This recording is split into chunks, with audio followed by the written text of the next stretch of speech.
time with him, and I'm really sorry that we had a very short notice for this meeting. We just sent out the invite about a week ago, and thankfully we were able to get his time and we were able to make this happen. So thank you everyone for being here at such a short notice. And we recently saw a photo of Jean in which he was all dressed up in the Mysore Peta and everything. So you're quite popular, John. I mean, we pulled a good number of people here. So welcome. And just to give you an idea of the group of people here, I see a lot of familiar faces from colleges, students, but also people who are working on the ground on various issues, not just NREGA, but other issues also, both labor as well as other allied issues, women's issues and other things. And the Okuta, the organization that, or the group of people who have organized this event, we are an alliance or a coalition of various organizations that came together and during this whole NREGA, VB Gramji, turmoil or the changes that the government is bringing. So that gives you an idea. So what we had planned was about half an hour for Jean to share his thoughts on the various developments, and then we have some questions that we have already shared with you, which we would like to discuss with you, and after that we'll open the floor for more questions and discussion. So thank you, and over to you. And Clifton will be translating. You want to do at the end? And yeah. So you want to sit and talk, or please be comfortable.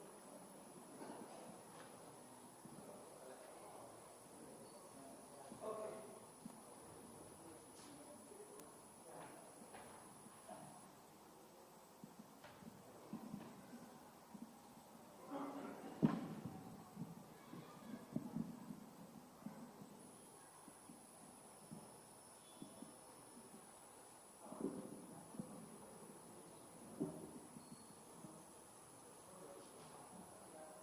Can you hear me? Yeah?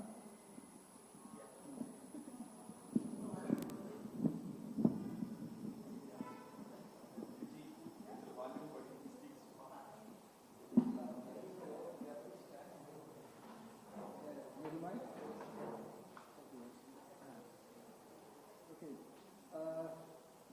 If you can't hear me, then please raise your hand and get to know. So thank you very much for inviting me. I'm very pleased to be here in Bangalore after a very, very long time and to meet many new friends. I don't have a lot to say. I thought I'd just introduce the discussion, and I think it will be useful if we think together about where we are now with NREGA and the BG Ramji and how things are likely to move and what we should be doing. So I'll share a few thoughts on that. I think many of you know as much, if not more than me, about NREGA and have a lot of ground experience in particular. But still, I will speak as if you didn't know much, because some of you may not be familiar with NREGA, and I think it may be useful to quickly recapitulate what was the idea of this act and what happened in these 20 years, so that we can think about the future as well.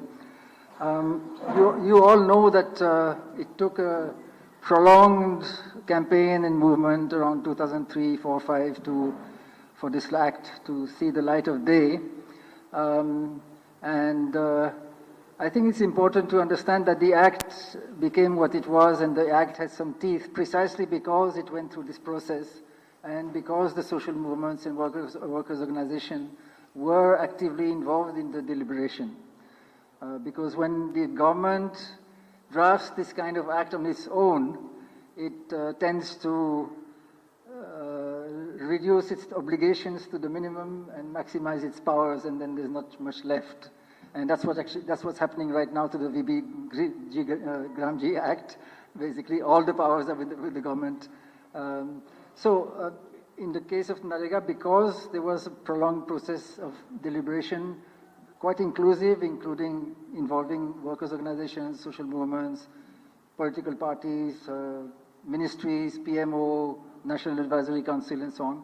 In the end, it had some substance, and it became what it was.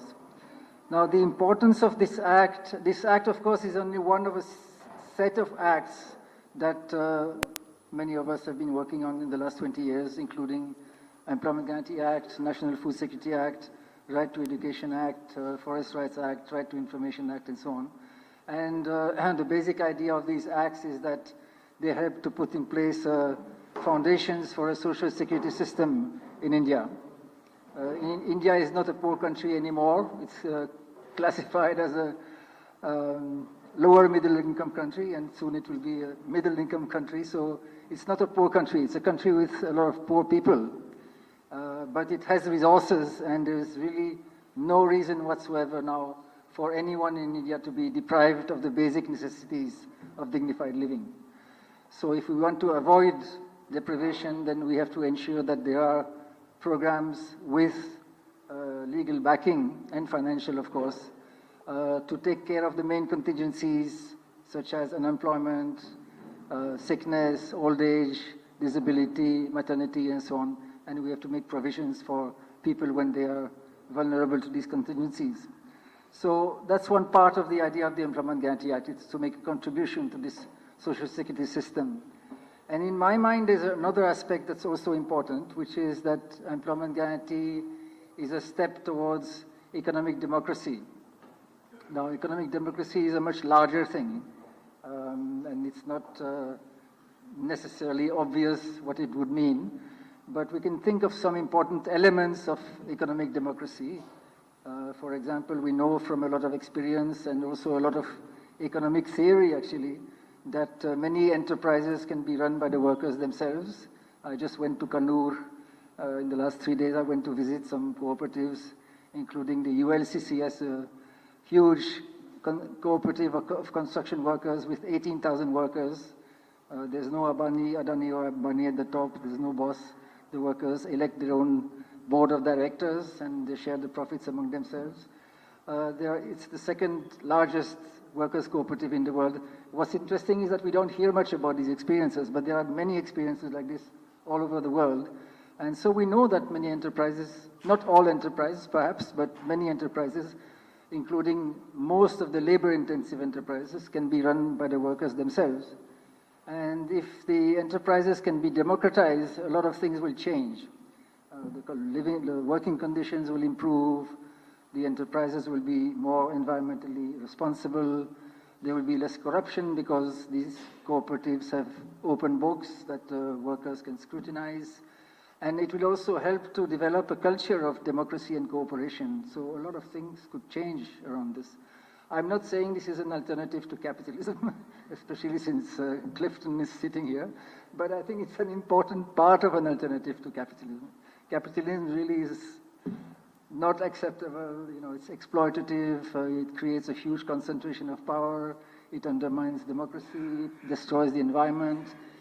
Not just the environment, it destroys all kinds of things because it tries to turn everything into a profit. Environment, animals, media, culture, politics, everything is being monetized, and now we are being monetized. Human beings are being turned into addicts, addicted to their smartphone and turned into consumers watching advertisements and so on. And of course,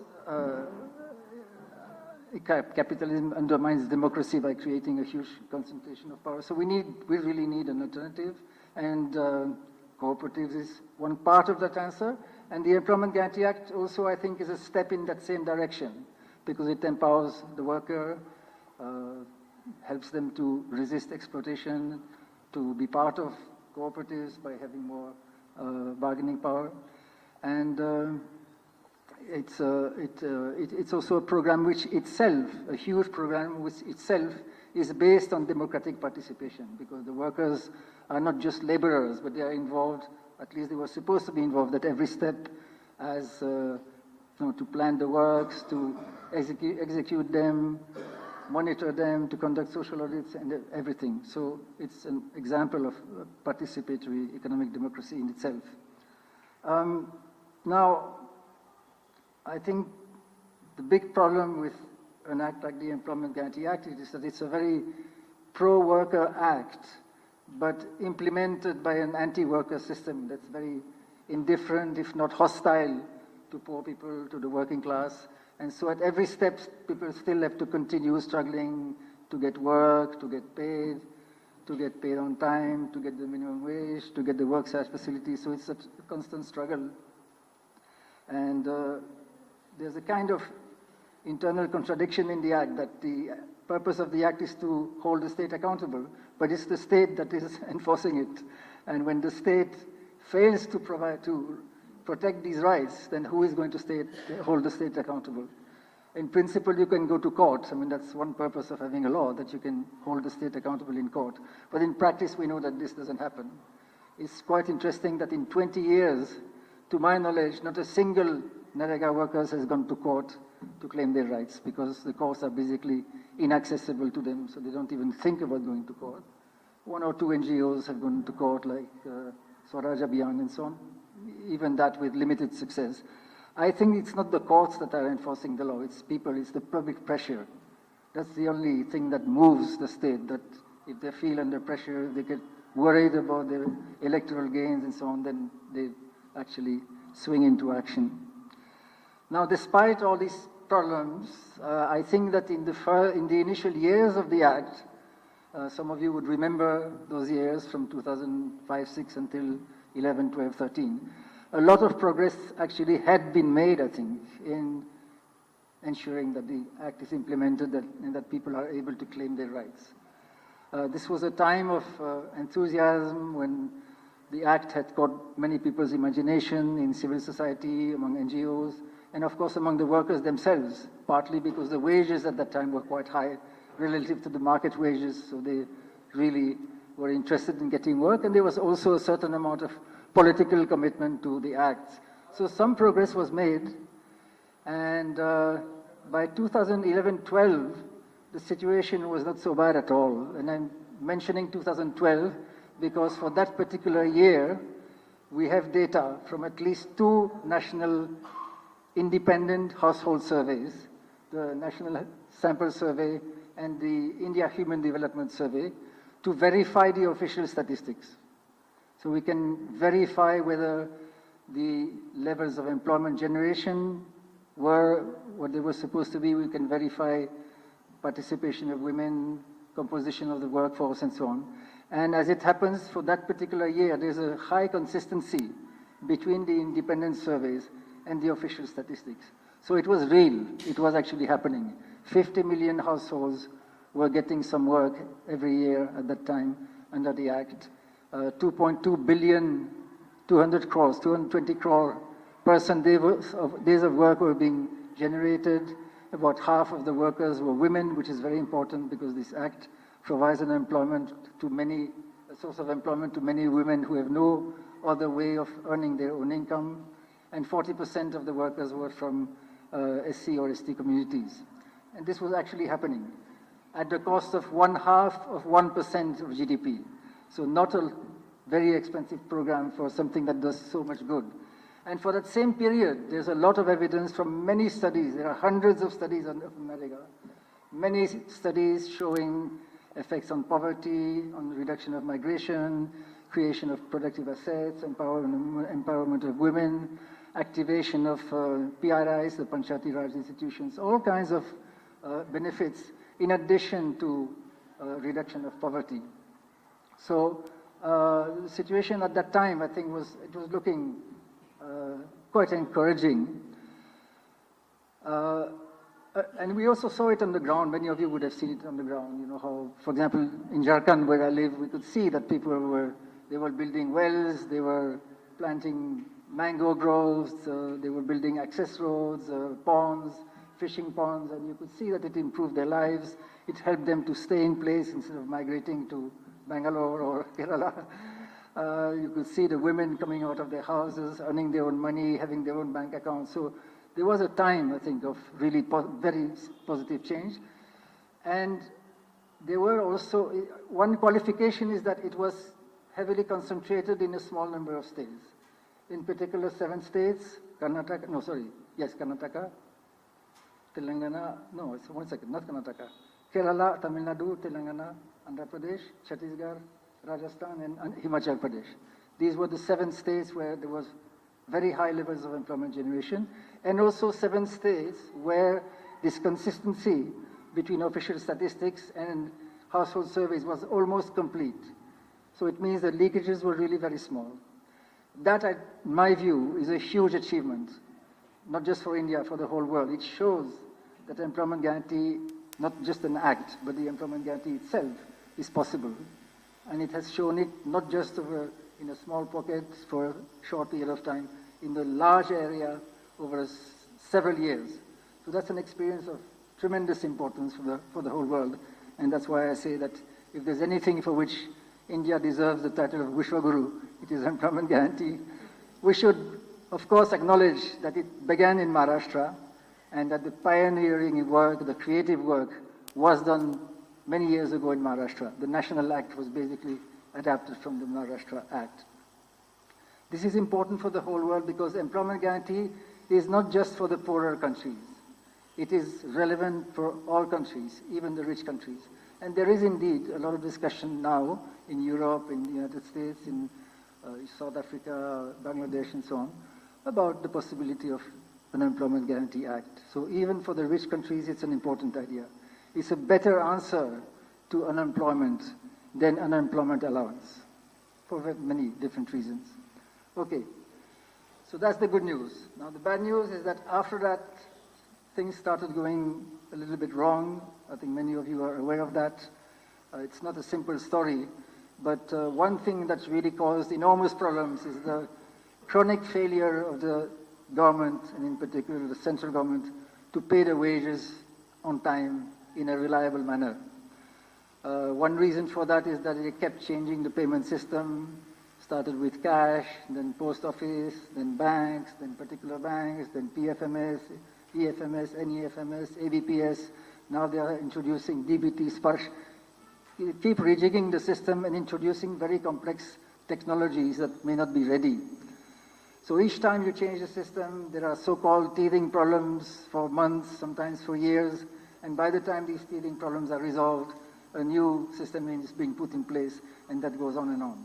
So we have seen huge issues of delayed payments, rejected payments, diverted payments, blocked payments when people's accounts have been credited, but people can't withdraw their money because of KYC, eKYC problems, and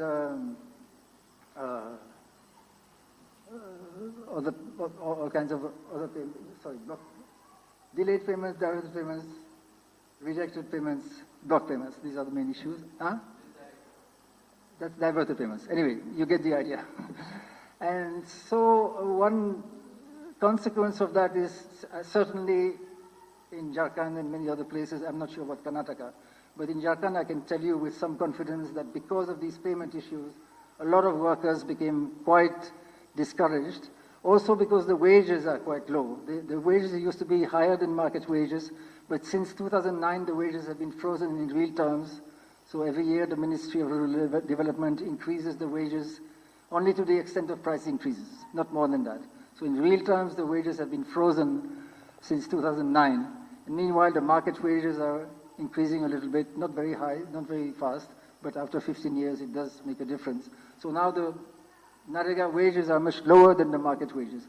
So low wages, delays, uncertainty, all this has really diminished the interests of workers in NREGA work. And that also creates great vulnerability to corruption. Put yourself in the shoes of a NREGA worker. You have two choices. You can work honestly for a week, earn 2,000 rupees, but you don't know when you will be paid, whether you will be paid, whether you will be able to access your money. So that's one choice.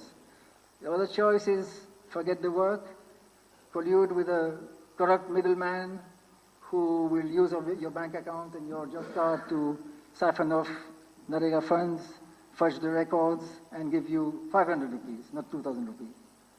Now you can see that the more uncertain you are about the payments, the more tempting it will be to actually join this nexus of corruption. And that has happened in many places. This is a big tragedy that the NREGA workers have been co-opted in the nexus of corruption. That makes it very hard to eradicate corruption. For example, the social audits become very difficult to conduct because you cannot be sure whether the workers are telling the truth or not. And it undermines the entire program anyway. When people are not interested in work, NREGA cannot work because the whole program at every step depends on the interest and the enthusiasm of the workers. So I'm cutting a long story short, but basically NREGA seems to me to have fallen into a kind of trap, which is as follows. First, there is underfunding. The budget is not adequate to pay the wages on time throughout the year. So what happens is that by the middle of the financial year, the money runs out and then the delays pile up. When the delays, plus other problems of diverted payments, block payments, low wages and so on, all these problems compounding each other leads to this lack of interest on the part of the workers. That opens the door to corruption because there's no vigilance and because the workers are inducted in the nexus of corruption. And when there's corruption, that intensifies the underfunding problem because a lot of money goes down the drain. So the funding crunch is intensified and the vicious circle continues. So I think we as activists, we should be, and I think we are, the first to recognize that there is a problem with NREGA. We have to revive it, make it work. And I think that requires a big political initiative. It requires seeing all these problems together and the way they are interlinked, not just trying to attack corruption on its own, for example. You cannot eliminate corruption if you don't also address the problem of wage payments, if you don't take action against corrupt elements and so on. So we have to see the crisis as a whole and try to find a way out of it. That requires political commitment, and it also requires, I think, a revival of this process of inclusive deliberation involving not just the government, but also workers' organizations, social movements, NGOs, lawyers, economists, and so on. Because it's a very complex program, and we cannot leave it to a few people sitting in Krishi Bhavan handling this massive program for 1 billion people on their own. I mean, that just cannot work. So if we want to find a way forward, we have to have try to restore this deliberative process. Instead of that, what is happening now is that the government, central government, is taking this whole trend of centralization and technocracy to its logical conclusion, repealing the act, and replacing it with, effectively, a centrally sponsored scheme at the discretion of the central government. Basically, what VBG does is it gives all the powers to the central government. Central government can decide where and when the scheme applies. It can decide the budget. It can decide the wage raise. It can decide the technologies. It can decide the schemes under which work will be provided. It has all the powers, and so far as I can see, it has no obligation, no legal obligation under this act. Whatever obligations remain have been palmed off to the state governments, including the financial guarantee. Earlier, the financial guarantee was with the central government. The central government paid 100% of the wages. Now there's a 60-40 center-state sharing within what the center calls the state-wise normative allocation. So the center sets a budget for each state. Within that, there is 60-40 sharing, and beyond that, it's 100% the responsibility of the states. So the buck the financial buck stops with the state governments. So the obligations have been palmed off to the states, and the center's powers have been maximized, as you would expect when the central government drafts an act like this on its own, and all the powers are with the central government, including at least 5 powers that can be used to restrict employment generation, if not dismantle the guarantee.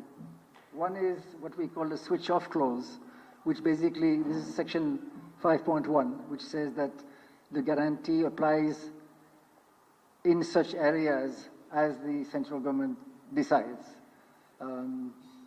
So that basically means the central government can decide where and when the guarantee applies, which is very strange because it's like saying I give you a guarantee of work, but I don't guarantee that the guarantee applies.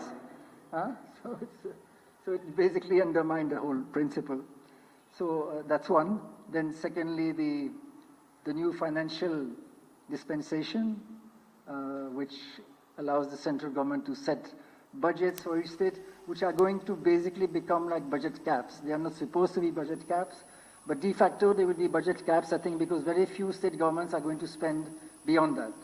Because if they spend beyond that, 100% is, they have to pay for 100% of the cost, and they still have to follow the instructions of the central government, and most likely they will still have to give credit to the central government, because under this new scheme you can be sure that the central government will try to take the credit, like they have done with the National Food Security Act.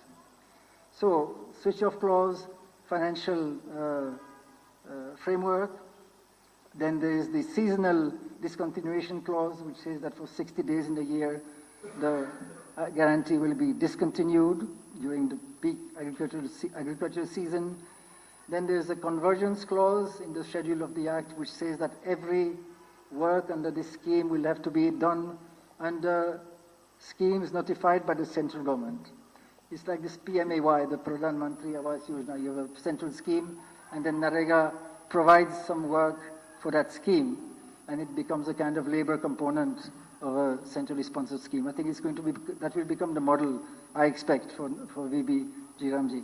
So again, restrictions, and then the technology that the central government can impose now, especially under Section 24.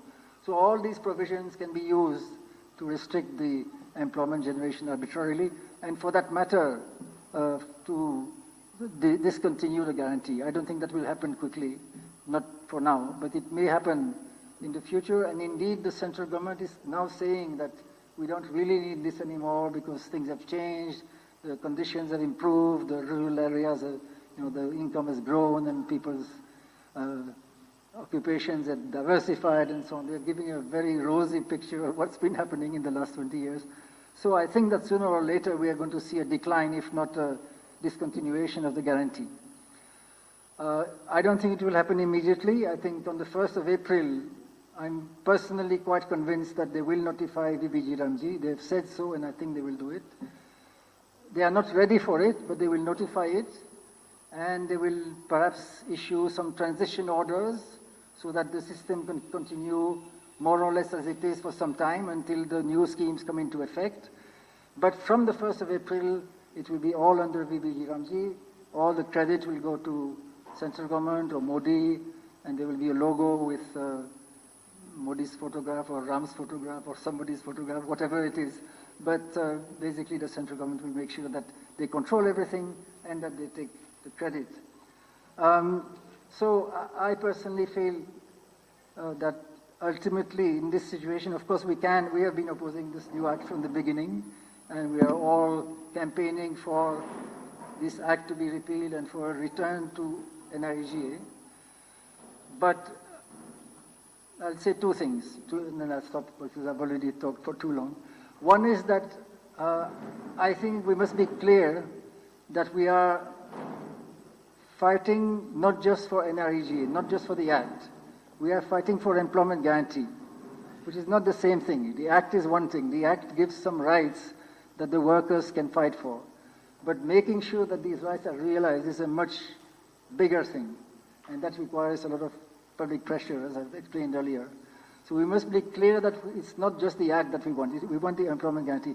And that's also important because it's quite difficult now, at least in Jharkhand and other North Indian states, it's quite difficult now to mobilize workers on the NREGA platform because they have been so discouraged by all these technical glitches and delays in payments and so on and so forth.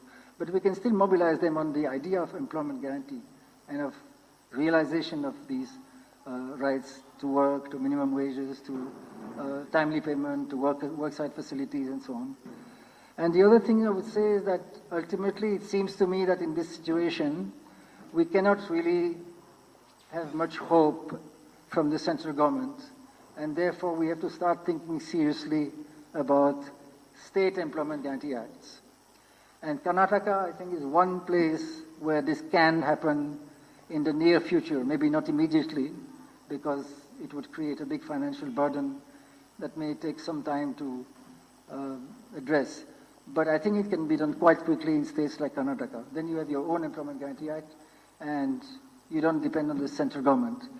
The danger is that we have to make sure that the state act is strong enough, because again we are going to have be in a situation where if the state drafts the act on its own, they will again minimize their obligations and keep as much power as they want. So we have to make sure that the act is at least as strong as the NREGA. But I think ultimately this is the way forward. So I think I'll stop here, and I'll be happy to, I've been sent a long list of questions this morning. I have addressed one or two already, but I'll be happy to try to address some of the other ones. Some of them I can't really answer, but I'll be happy to participate in the discussion and hear everyone's suggestions and questions. Thank you.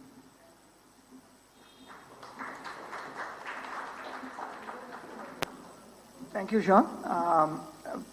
We have with us B.R. Patil, sir. Please, sir, Bunny. Where is?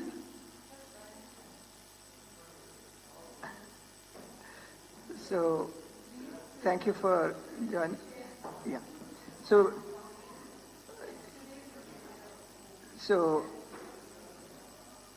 thank you, sir. So, B.R. Patil, sir, is the Deputy Chairperson of our State Planning Commission. And just yesterday, he chaired a full-day workshop on NREGA and Gram-G and the way forward. So a lot of the things that you have touched upon was brought out by various speakers. But before we go into all that, Clifton, if you can.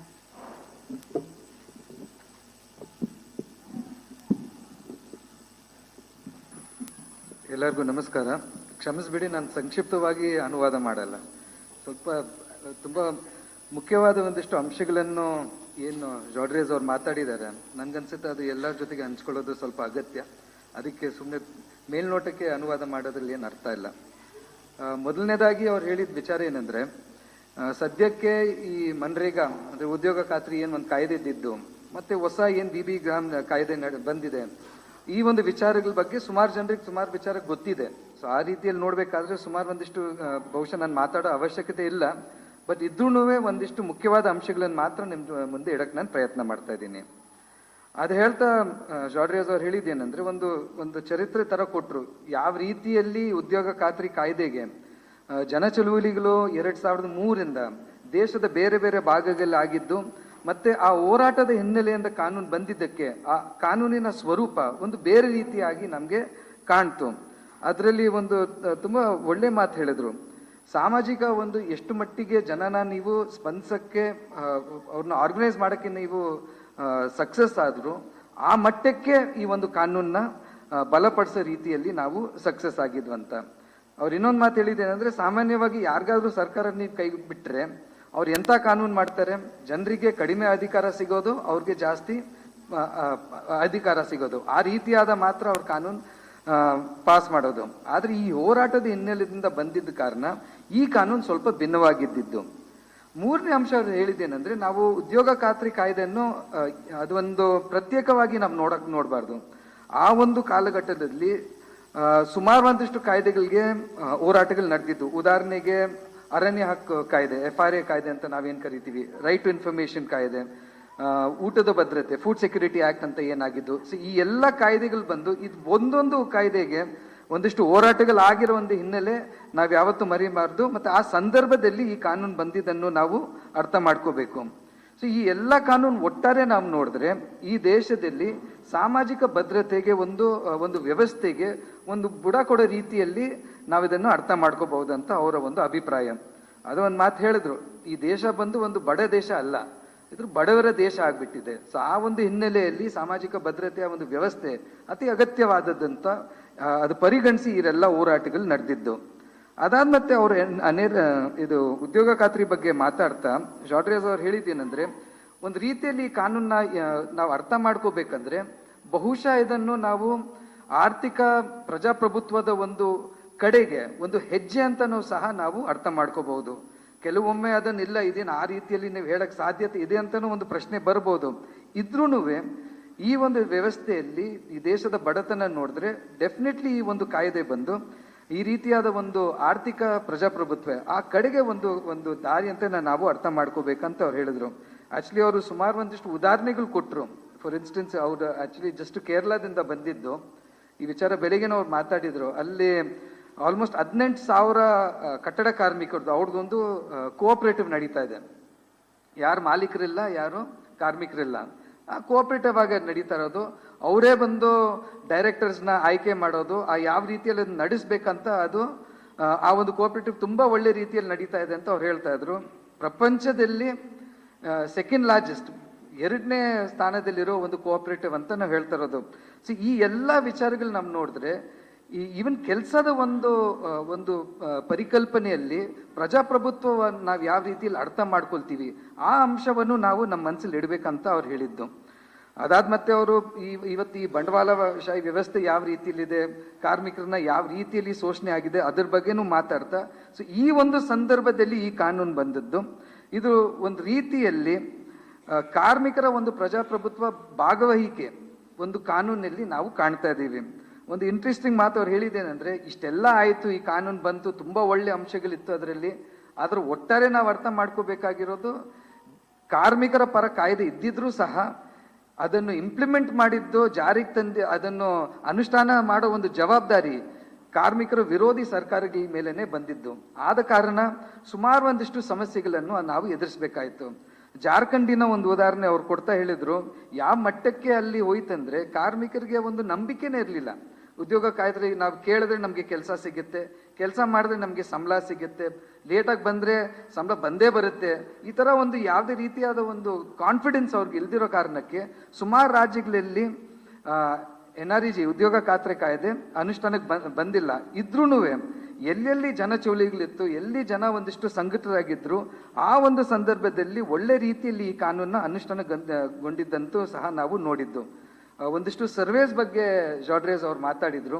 ಒಂದ್ ಕಡೆಗೆ ಸರ್ಕಾರಿ service ನಡೀತು, ಈ ಉದ್ಯೋಗ ಖಾತ್ರಿ ಕಾಯ್ದೆ ಏನು ಒಳ್ಳೆ ರೀತಿಯಲ್ಲಿ ನಡೀತಿದ್ಯಾ ಇಲ್ವಾ ಅಂತ. ಅದ್ರ ಜೊತೆಗೆ ಪ್ರತ್ಯೇಕವಾಗಿ ಇಂಡಿಪೆಂಡೆಂಟ್ ಸರ್ವೇಸ್ ಆಯ್ತು. ಈ ನೋಡಿದ್ರು ಎರಡು ಒಂದು ಕನ್ಫರ್ಮ್ ಏನ್ ಮಾಡುತ್ತಂದ್ರೆ, ಡೆಫಿನೆಟ್ ಆಗಿ ಬಡ ಜನರಿಗೆ ಕೆಲಸದ ಒಂದು ಅವಕಾಶ ಸಿಕ್ತು. ಅವರು ಒಂದು ಅಂಕಿಅಂಶಗಳು ಕೊಡ್ತಾ ಇದ್ರು, 50 ಮಿಲಿಯನ್ ಕಾರ್ಮಿಕರಿಗೆ ಈ ಒಂದು ಕೆಲಸದ ಭದ್ರತೆ ಸಿಕ್ತು. ಅದರಲ್ಲಿ 50% ಮಹಿಳೆಯರು ಮನೆಯಿಂದ ಹೊರಗಡೆ ಬಂದು ಕೆಲಸ ಮಾಡೋಕ್ಕೆ ಒಂದು ಅವಕಾಶ ಸಿಕ್ಕಿದ್ದು. 40% ಕಾರ್ಮಿಕರು ಬಂದು ನಮ್ಮ ದಲಿತ ಮತ್ತೆ ಆದಿವಾಸಿ ಸಮುದಾಯಕ್ಕೆ ಸೇರಿದ್ದು. ಮತ್ತೆ ಈ ಎಲ್ಲ ಒಂದು ಏನು ಅವಕಾಶ ಸೃಷ್ಟಿ ಮಾಡಿದ್ದು ಬರೀ GDPಯಲ್ಲಿ 1% ಹಣ ಖರ್ಚು ಮಾಡಿ.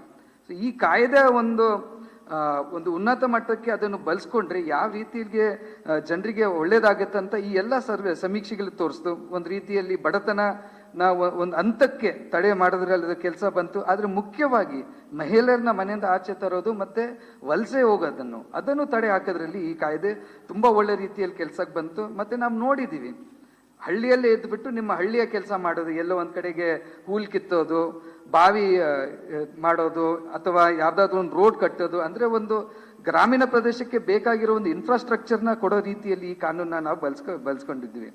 ಆದ್ರೆ ಇನ್ನೊಂದು ಕಡೆಗೆ ಅದೇ ಅವರು ಜಾಂಡ್ರೇಸ್ ಅವ್ರು ಹೇಳಿದ್ರು, ಈ ಕಾನೂನು ಅನುಷ್ಠಾನಕ್ಕೆ ಬಂದಿದ್ದು 7 ರಾಜ್ಯಗಳಲ್ಲಿ ತುಂಬಾ ಒಳ್ಳೆ ರೀತಿಯಲ್ಲಿ ಅನುಷ್ಠಾನಕ್ಕೆ ಬಂತು. Kerala, Tamil Nadu, Andhra Pradesh, Telangana, and I miss the other 3. ಮತ್ತೆ ಇನ್ನು ಹಿಮಾಚಲ್, ಛತ್ತೀಸ್ಗಢ, ಇನ್ನು ಈ 7 ರಾಜ್ಯಗಳಲ್ಲಿ ತುಂಬಾ ಒಳ್ಳೆ ರೀತಿಯಲ್ಲಿ ಅನುಷ್ಠಾನಕ್ಕೆ ಬಂತು. ಆದ್ರೆ ಬೇರೆ ಕಡೆ ಅದು ಅನುಷ್ಠಾನಕ್ಕೆ ಬಂದಿಲ್ಲ. ಆದ್ರೆ ಒಟ್ಟಾರೆ ನಾವು ನೋಡಿದ್ರೆ ಈ ಕಾನೂನಿಂದ ಆಗಿದೇನೆಂದ್ರೆ, ಉದ್ಯೋಗ ಖಾತ್ರಿ, ಒಬ್ಬ ವ್ಯಕ್ತಿಗೆ ಕೆಲಸದ ಒಂದು ಭದ್ರತೆ, ಆ ಒಂದು ಕನಸು ಏನಿತ್ತು ಅದು ಒಂದು ನನಸು ಮಾಡೋದ್ರಲ್ಲಿ ಈ ಒಂದು ಚಳುವಳಿ ಮತ್ತೆ ಈ ಕಾನೂನು ಅದರದ್ದು ಒಂದು ಕೊಡುಗೆನ ನಾವು ಯಾವತ್ತೂ ಮರಿಬಾರ್ದಂತ ಹೇಳಿದ್ದು.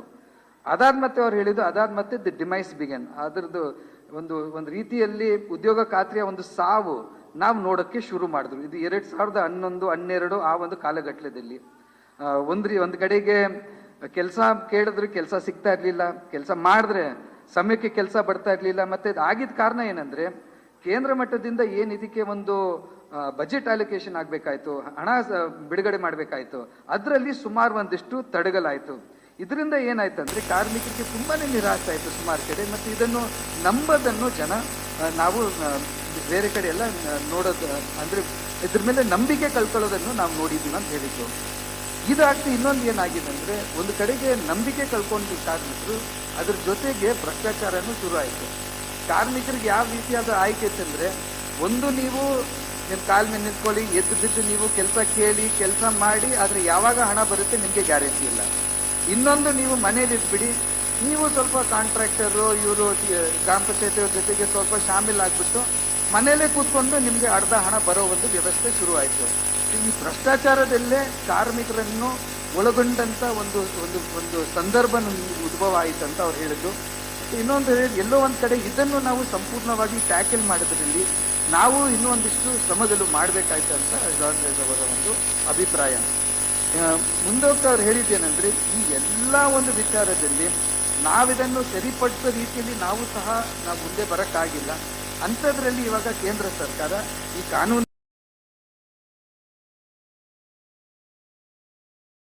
ಹೋಗಿದಾಯ್ತು. ಇವಾಗ ವಿಧಿ ಗ್ರಾಮಿ ಅಂತ ಹೊಸ ಕಾನೂನು ತಂದಿದ್ದಾರೆ. ಈ ಹೊಸ ಕಾನೂನು ಇದು ಸಂಪೂರ್ಣವಾಗಿ ಒಂದು ಭಿನ್ನವಾದ ಕಾನೂನು. ಮುಂಚೆ ಉದ್ಯೋಗ ಖಾತ್ರಿ ಅಂತಿದ್ದಿದ್ರೆ ಇವಾಗ ಇದು ಬರೀ ಕೇಂದ್ರ ಸರ್ಕಾರದ ಒಂದು ಎಲ್ಲ ರೀತಿಯಾದ ಒಂದು ಏನು ಯೋಜನೆಗಳಿದೆ ಅದೇ ರೀತಿಯಲ್ಲಿ ಇದು ಇನ್ನೊಂದು ಯೋಜನೆ. ಆ ಮಟ್ಟಕ್ಕೆ ಅವ್ರನ್ನ ಬದಲಾಯಿಸಿದ್ದಾರೆ. ಸಂಪೂರ್ಣವಾದ ಒಂದು ಅಧಿಕಾರ, ತೀರ್ಮಾನ ಮಾಡುವ ಒಂದು ಅಧಿಕಾರ ಅದು ಕೇಂದ್ರ ಸರ್ಕಾರದ ಕೈಯಲ್ಲಿದೆ. ರಾಜ್ಯ ಸರ್ಕಾರಕ್ಕೆ ಯಾವುದೇ ರೀತಿಯಾದ ಒಂದು ಆಯ್ಕೆಗಳು, ಒಂದು ಚಾಯ್ಸ್ ಇದರಲ್ಲಿ ತುಂಬ ಕಡಿಮೆ ಇರೋದು. ಇನ್ನೊಂದು ಮಾತು ಅವ್ರು ಹೇಳಿದ್ದೇನೆಂದರೆ, ಮುಖ್ಯವಾದ ಅಂಶ ಇನ್ನೊಂದು ಈ ಒಂದು ಹೊಸ ಕಾನೂನು ಇರೋದೇನೆಂದರೆ, ಆರ್ಥಿಕ ಒಂದು ಭಾರ ಇವಾಗ ರಾಜ್ಯ ಸರ್ಕಾರದ ಮೇಲೆ ತುಂಬ ಜಾಸ್ತಿ ಇವಾಗ ಆಗಿದೆ. ಬಟ್ ಇವ್ರು ಇನ್ನೇನು ಮಾಡ್ತಿದ್ದಾರೆ ಅಂದರೆ, ಒಂದು 5 ಪಾಯಿಂಟ್ ಹೇಳಿದ್ರು ಈ ಹೊಸ ಕಾನೂನಲ್ಲಿ. ಒಂದು ಬಂದು ಸ್ವಿಚ್ ಆಫ್ ಕ್ಲಾಸ್ ಅಂತ. ಯಾವಾಗ ಎಲ್ಲಿ ಇದು ಗ್ಯಾರಂಟಿ, ಈ ಒಂದು ಖಾತ್ರಿ ಕೆಲಸ ಸಿಗ್ಬೇಕಂತ ಕೇಂದ್ರ ಸರ್ಕಾರ ತೀರ್ಮಾನ ಮಾಡಿದೆ. ನೀವು ತೀರ್ಮಾನ ಮಾಡೋಕ್ಕಾಗಲ್ಲ. ಸೊ ನಿಮಗೆ ಕೆಲಸ ಯಾವಾಗ ಸಿಗ್ಬೇಕಂತ ಅವ್ರು ತೀರ್ಮಾನ ಮಾಡ್ತಾರೆ, ಯಾವಾಗ ನಿಮಗೆ ಕೆಲಸ ಸಿಗಬಾರ್ದು ಅದು ಕೇಂದ್ರ ಸರ್ಕಾರನೇ ತೀರ್ಮಾನ ಮಾಡುತ್ತೆ. ಮುಂಚೆ ಇದ್ದಿದ್ದೇನೆಂದರೆ, ಉದ್ಯೋಗ ಖಾತ್ರಿಯಲ್ಲಿ ಕಾರ್ಮಿಕರು ಬಂದು ಅವ್ರವ್ರ ಊರಲ್ಲಿ ಅವ್ರು ತೀರ್ಮಾನ ಮಾಡ್ಕೊಂಡು ಹೋಗ್ಬಿಟ್ಟು ಕೆಲಸ ತಗೊಳ್ತಾ ಇದ್ರು. ಈ ಒಂದು ಬದಲಾವಣೆ ಆಗಿರೋದು. ಎರಡನೇದು, ಆರ್ಥಿಕ ರೀತಿಯಲ್ಲಿ ನೋಡಬೇಕಾದ್ರೆ 60-40 ಅಂತ ಆಗಿದೆ. 60% ಭಾರ ಬಂದು ಕೇಂದ್ರ ಸರ್ಕಾರದ್ದು, 40% ಬಂದು ರಾಜ್ಯ ಸರ್ಕಾರದ್ದು. ಇದರಲ್ಲೂ ಸಹ ಮೂರನೇ ಅಂಶ ಬರುತ್ತೆ. ಅವರು ಒಂದು ಬಜೆಟ್ ಕ್ಯಾಪ್ ಹಾಕ್ತಿದ್ದಾರೆ. ಪ್ರತಿಯೊಂದು ರಾಜ್ಯಕ್ಕೆ ನಾವು ಇಷ್ಟು ಮಾತ್ರ ಕೊಡ್ತೀವಿ, ಅದು ಮೀರಿ ಏನಾದರೂ ನೀವು ಕೆಲಸದಲ್ಲಿ ನಿಮ್ಮ ರಾಜ್ಯಗಳಲ್ಲಿ ನೀವು ಮಾಡಿದ್ರೆ 100% ಖರ್ಚು ರಾಜ್ಯ ಸರ್ಕಾರದ ಮೇಲೆ ಬರುತ್ತೆ. ಇದು ಮೂರನೇ ಅಂಶ ಅಂತ ಹೇಳಿದ್ರು. ನಾಲ್ಕನೇ ಅಂಶ ಅವ್ರು ಹೇಳಿದ್ದೇನೆಂದರೆ, ಸೀಸನಲ್ ಡಿಸ್ಕಂಟಿನ್ಯೂಷನ್. 60 ದಿವಸದ ಕಾಲಘಟ್ಟ ಅಂದರೆ ಇದು ಅವಧಿಗೆ ಈ ಸಮಯದಲ್ಲಿ ನೀವು ಬೇರೆ ಕೆಲಸ ಮಾಡ್ತೀರಾ, ನಿಮಗೆ ಉದ್ಯೋಗ ಖಾತ್ರಿ ಸಿಗಲ್ಲ. ನೀವು ಯಾರು ರೈತರಿಗೆ ಏನು ಒಂದು ಕರೀತಾರೆ ಅದು ಮಾತ್ರ ನೀವು ಕೆಲಸ ಮಾಡಬೇಕು. ಈ ಥರ ಒಂದು ಇದು ಒಂದು ಇನ್ನೊಂದು ಮುಖ್ಯವಾದ ಬದಲಾವಣೆ. ಇನ್ನೂ 2 ಅಂಶ ಅವ್ರು ಹೇಳಿದ್ದೇನೆಂದರೆ, ಇನ್ನೂ ಒಂದು ಕನ್ವರ್ಜನ್ ಕ್ಲಾಸ್ ಅಂತಿದೆ. ಒಂದು ಉದಾಹರಣೆ ಕೊಟ್ಟರು, ಪ್ರಧಾನ ಮಂತ್ರಿ ಆವಾಸ್ ಯೋಜನೆ ಅಂತ ಇದೆ. ಇವಾಗ ಏನಾಗುತ್ತೆ ಅಂದರೆ, ನಾವು ಪ್ರಧಾನ ಮಂತ್ರಿ ಆವಾಸ್ ಯೋಜನೆಗೆ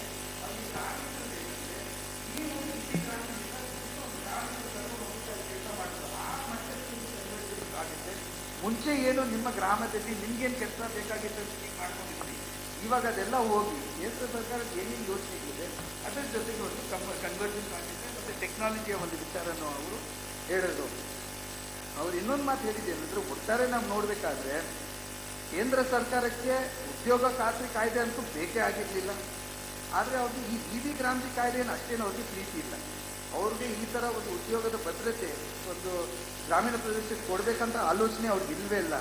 ಆದರೆ ಇದ್ರೂ ಅವರು ಬಹುಶಃ ಈ ಏಪ್ರಿಲ್ 1ನೇ ತಾರೀಕಿಗೆ ಈ ಹೊಸ ಕಾನೂನು ಏನಿದೆ ಅದನ್ನು ಜಾರಿ ತರಕ್ಕೆ ಅವರು ಮುಂದಾಗ್ತಾರಂತ ಅವರ ಒಂದು ಅನಿಸಿಕೆ. ಅವ್ರು ಹೇಳ್ತಾ ಇದ್ದಾರೆ, ಇದಕ್ಕೆ ಯಾವುದೇ ರೀತಿಯಾದ ಒಂದು ಸಿದ್ಧತೆ ಕೇಂದ್ರ ಸರ್ಕಾರದ ಇಲ್ಲ.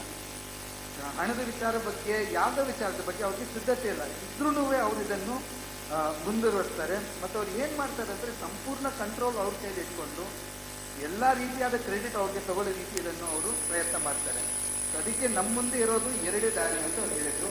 ಒಂದು, ನಾವು ಬರೀ ಉದ್ಯೋಗ ಖಾತ್ರಿನ ನಾವು ವಾಪಸ್ ತಗೊಂಡ್ಬರ್ಬೇಕಂತ ಕೇಳಬೇಕಾದ್ರೆ ಬಹುಶಃ ಯಾವ ರಾಜ್ಯದಲ್ಲಿ ಉದ್ಯೋಗ ಖಾತ್ರಿ ಕಾಯ್ದೆ ಒಳ್ಳೆ ರೀತಿಯಲ್ಲಿ ಜಾರಿಯಾಗಿದೆ ಅಲ್ಲಿ ನೀವು ಏನಾದರೂ ಒಂದು ಹೋರಾಟ ಕಟ್ಟಕ್ಕಾಗುತ್ತೆ. ಆದ್ರೆ ಯಾವ್ಯಾವ ರಾಜ್ಯಗಳಲ್ಲಿ ಉದ್ಯೋಗ ಖಾತ್ರಿ ಫೇಲ್ ಆಗಿತ್ತು ಅಂತ ರಾಜ್ಯಗಳಲ್ಲಿ ಇವಾಗ ಮಾಡಕ್ಕೆ ಆಗಲ್ಲ. ಅದಕ್ಕೆ ನಮ್ಮ ಒಂದು ಅಪ್ರೋಚ್ ಯಾವ ರೀತಿ ಇರಬೇಕಂದ್ರೆ, ಈ ಒಂದು ಉದ್ಯೋಗ ಖಾತ್ರಿಯ ಒಂದು ಅಧಿಕಾರ ಅದನ್ನೇ ಕೇಂದ್ರ ಬಿಂದುವಾಗಿ ಇಟ್ಕೊಂಡು ನಮ್ಮ ಹೋರಾಟಗಳನ್ನು ನಾವು ಕಟ್ಟಬೇಕಂತ ಅವರ ಒಂದು ಅಭಿಪ್ರಾಯ. ಎರಡನೇದು ಹೇಳಿಕೆ ಏನಂದ್ರೆ ಕೇಂದ್ರ ಸರ್ಕಾರದಿಂದ ನಾವು ಯಾವುದೇ ರೀತಿಯಾದ ಒಂದು ಅಪೇಕ್ಷೆ ಹೇಳೋದ್ರಲ್ಲಿ ಏನು ಆಗ್ತಾನೆ ಇಲ್ಲ. ಅವ್ರು ಜನಪರ ಅವರು ಇಲ್ವೇ ಇಲ್ಲ. ಆದ್ರೆ ರಾಜ್ಯ ಮಟ್ಟದಲ್ಲಿ ಎಲ್ಲಿ ಬಿಜೆಪಿ ರಹಿತ ಸರ್ಕಾರಗಳು ನಮ್ಮ ಕರ್ನಾಟಕದ ಒಂದು ಉದಾಹರಣೆ ಕೊಟ್ಟರು. ಇಲ್ಲಿ ನಾವು ಏನಾದಷ್ಟು ಹೋರಾಟಗಳು ಮಾಡಬೇಕು. ರಾಜ್ಯ ಸರ್ಕಾರದ ಮಟ್ಟದಿಂದ ಅಟ್ಲೀಸ್ಟ್ ಒಂದು ಹೊಸ ಕಾನೂನು ಬರಲಿಕ್ಕೆ ನಾವು ಪ್ರಯತ್ನ ಮಾಡೋಣ. ಆದ್ರೆ ಅದರಲ್ಲಿ ಒಂದು ಕಾಷನ್ ಕೊಟ್ಟರು, ನೀವು ಮಾಡಿದ್ರೆ ಪರವಾಗಿಲ್ಲ, ಆದ್ರೆ ಈ ಸರ್ಕಾರನೂ ನಿಮಗೆ ಸಂಪೂರ್ಣವಾಗಿ ಮಾಡ್ತಾರೆ ಅಂತ ನಂಬಕ್ ಹೋಗ್ಬೇಡಿ. ನೀವು ಯಾವ ಮಟ್ಟಕ್ಕೆ ಪ್ರೆಷರ್ ಹಾಕಕ್ಕಾಗುತ್ತೋ ಆ ಮಟ್ಟಕ್ಕೆ ನಿಮ್ಗೆ ಜನಪರವಾದ ಒಂದು ಅಟ್ಲೀಸ್ಟ್ ಉದ್ಯೋಗ ಖಾತ್ರಿ ಕಾಯ್ದೆ ಕರ್ನಾಟಕದಲ್ಲಿ ನಾವು ತಗೊಳ್ಳೋಕ್ಕೆ ಪ್ರಯತ್ನ ಮಾಡಬೇಕು. ಕೊನೆಗೆ ಅವ್ರು ಹೇಳಿದ್ರು, ಬೇರೆ ಏನಾದ್ರು ಪ್ರಶ್ನೆಗಳಿದ್ರೆ ದಯವಿಟ್ಟು ಕೇಳಿ, ಅದನ್ನು ನಾವು ಚರ್ಚೆ ಮಾಡಬಹುದು. ಧನ್ಯವಾದ.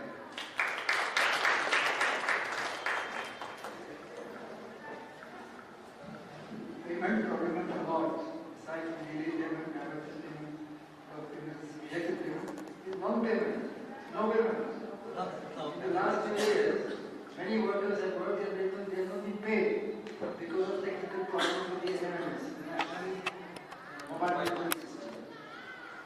Under this system, you need to upload 2 photos of the work site on time. Otherwise, you have to pay. How can the government pay this kind of system? There are at least 2 official reports of the commission by the ministry that is called for the discontinuation of the sanitary report, the last sanitary report, and the party is not going to be report. The party is not going to be report which is never going to be and not being shared from the RTI, made extensive visits across the country. And one of the observations they made is that everyone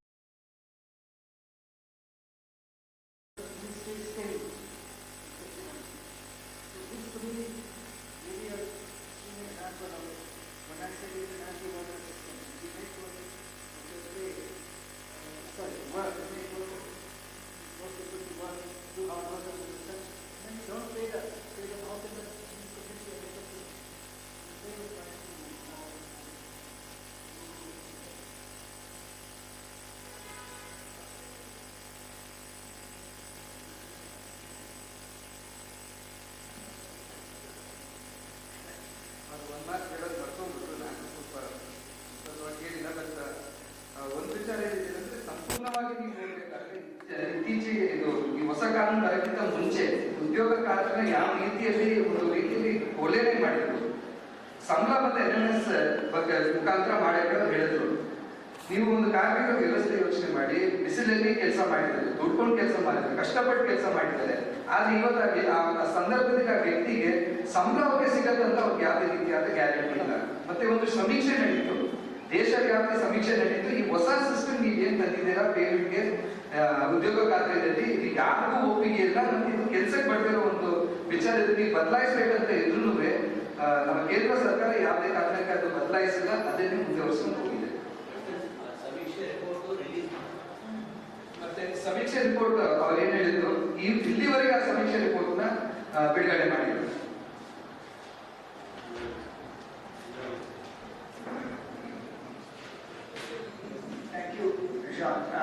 And thank you, Kristen, for various translations. So we had some discussion within our Kokoda on what are the questions that we have for Jean, and so we felt it would be good to compile and share it with him. So he has already addressed a few of those. So a couple of them, let's step back to the very beginning in some sense. When we think of NREGA, we are not just thinking of it as a program. We are thinking of it as an act, as a right. And that is the main shift that has happened from NREGA Act to BB Gramji Act. That what was recognized as a right and conferred as a right to the people has now become a discretionary thing that the government will turn on or turn off based on various preferences. But in the drafting of the NREGA Act also, when we think of it in terms of economics and social justice, social welfare, what do you think would be an ideal right to employment or right employment guarantee that one could have as a law and what we were able to achieve with NREGA Act. I mean, the amendments do give us some idea, and the reviews and the amendments in the Act that happened later on. So if you would like to share a few thoughts, I can get the mic over there. Yes.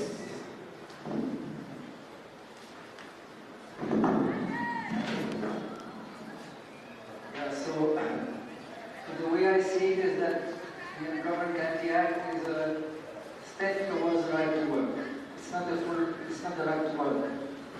Ideally, since you're asking me ideally, ideally the right to work would be a right to employment that is tolerable, more than tolerable, valued by the person, socially useful, reasonably well remunerated, productive, that all these characteristics. Today, very few people in India are employed in the full sense of the term. An ideal employment guarantee would be a framework that enables everybody in the society to have that kind of fulfilling, useful, environmentally friendly employment. And that is, of course, very far from what we have today. The Employment Guarantee Act is the first step. It's basically the minimum that you have a right to do and still work locally at the minimum wage. Minimum wage was part of the initial framework, and then later on it was even better. Now, within the framework that we have now, this limited framework, we can, of course, extend the right. We could have a permanent right instead of 100 days. And the Maharashtra Act was for the permanent right. It was not limited to 100 days. And we could certainly try to restore the right to minimum wages.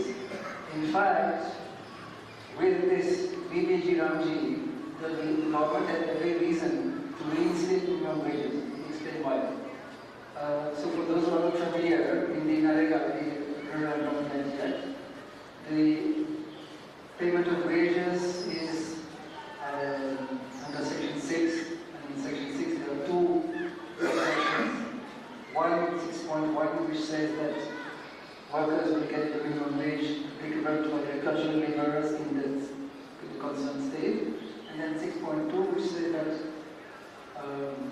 no, I'm sorry, it's Uta. 6.1 says that the central government can decide the wages. 6.2 says that until such time as the central government determines the wages, the minimum wage will apply. Okay? So for the first 3-4 years, 6.2 was in force, and so the minimum wage was paid statewide. Then the central government argued that this is not sustainable because the states are deciding the wage and we are paying, what can this be? And they claimed that some states were increasing their minimum wage in an unsustainable manner, which was not quite true. It did happen in Uttar Pradesh. In Uttar Pradesh, the Mayawati government increased the minimum wage from 58 rupees to 100 rupees in one go. And then the central government panicked and they said, no, we cannot let this framework continue. And then they switched to 6.1, where the central government decides the wage. So the argument was that because we pay, we should have a say. Okay? But now the central government doesn't pay, it costs a share, 60-40. And it's even actually 100% state payment beyond the prescribed budget. So now there's no argument for not paying minimum wage. Right? So actually, logically, they should have reverted to the state minimum wage. But of course, because they want to control everything, they kept the power to determine minimum wage. Anyway, coming back to the question, we can do certain number of things within this framework: permanent guarantee, minimum wage, extension to urban areas, maybe better facilities and so on. But ultimately, you know what it is universal. I mean, like all rights are that's universal. But ultimately, the right to work is a much larger thing that will require more structural changes in the system and so on. ಪ್ರಶ್ನೆ ಕೇಳಿರೋದು ಒಂದು ಆದರ್ಶ ಉದ್ಯೋಗ ಖಾತ್ರಿಯ ಅಧಿಕಾರ ಪಡ್ಕೊಳ್ಳೋಕ್ಕೆ ಯಾವ ವ್ಯವಸ್ಥೆ ಇರಬೇಕಂತ. ಅದರಲ್ಲಿ George ಅವರು ಹೇಳಿದ್ರು, ಒಂದು ರೀತಿಯಲ್ಲಿ ನಾವು ಅರ್ಥ ಮಾಡ್ಕೋಬೇಕಂದ್ರೆ ಈ ಒಂದು ಕೆಲಸದ ಭದ್ರತೆ, ಕೆಲಸ ಮಾಡುವ ಭದ್ರತೆಯ ದಿಕ್ಕಿನಲ್ಲಿ ಒಂದು ಹೆಜ್ಜೆ ಅಂತ ನಾವು ಯೋಚನೆ ಮಾಡೋಕ್ಕಾಗುತ್ತೆ. ಅದು ತುಂಬ ದೂರ. ಸದ್ಯಕ್ಕೆ ನಾವು ಉದ್ಯೋಗದ ಭದ್ರತೆ ಬಗ್ಗೆ ನಾವು ಮಾತಾಡ್ತಾ ಇರೋದು. ಅದರಲ್ಲಿ ಒಂದಿಷ್ಟು ಅಂಶಗಳು ಹೇಳಿದ್ರು. ಉದಾಹರಣೆಗೆ ಒಬ್ಬ ವ್ಯಕ್ತಿ ಏನ್ ಕೆಲಸ ಮಾಡ್ತಾರೆ ಅದು ಒಳ್ಳೆ ರೀತಿಯಾಗಿ ಕೆಲಸ ಇರಬೇಕು, ಯೂಸ್ಫುಲ್ ಕೆಲಸ, ಸಾಮಾಜಿಕವಾಗಿ ಒಂದು ಎಲ್ಲ ಒಪ್ಪುವಂತ ಒಂದು ಕೆಲಸ ಆಗ್ಬೇಕು, ಅವ್ರಿಗೂ ಒಂದು ತೃಪ್ತಿ ಕೊಡೋ ಒಂದು ರೀತಿಯಾದ ಕೆಲಸ ಆಗ್ಬೇಕು. ಕೊನೆ ಆ ರೀತಿಯಲ್ಲಿ ನಾವು ಕೆಲಸದ ಅಧಿಕಾರ ಬಗ್ಗೆ ಮಾತಾಡಿದಾಗ ಆ ಒಂದು ಪರಿಕಲ್ಪನೆ ನಮ್ಮ ಮನಸ್ಸಲ್ಲಿ ಇರ್ಬೇಕಂತ ಹೇಳಿದ್ದು. ಇವತ್ತಿನ ಸಂದರ್ಭದಲ್ಲಿ ಒಂದು ಆದರ್ಶ ಉದ್ಯೋಗ ಖಾತ್ರಿ ಕಾಯ್ದೆ ಇರೋದಂದ್ರೆ ಮೊದಲನೇದು 100 ದಿನಕ್ಕಿಂತ ಅದು ವರ್ಷ ಪೂರ್ತಿ ಇರಲಿ. ಎರಡನೇದು ಅದರಲ್ಲಿ ವೇತನ ಏನ್ ಕೊಡ್ತಾ ಇದ್ದೀರಾ, ತುಂಬಾ ಕಡಿಮೆ ವೇತನ ಕೊಡ್ತಾ ಇರೋದು. ಪ್ರತಿಯೊಂದು ರಾಜ್ಯದಲ್ಲಿ ಏನ್ ಕನಿಷ್ಠ ವೇತನ ಕೂಲಿ ಕೆಲಸಕ್ಕೆ ತೀರ್ಮಾನ ಆಗಿದೆ, ಅದೇ ವೇತನ ಇದಕ್ಕೂ ಬರ್ಲಿ ಅಂತ ಅವರು ಹೇಳ್ತಾ ಇರೋದು. ಆ ಸಂದರ್ಭದಲ್ಲಿ ಒಂದಿಷ್ಟು ವಿಶ್ಲೇಷಿಸ್ತಾ ಇದ್ರು.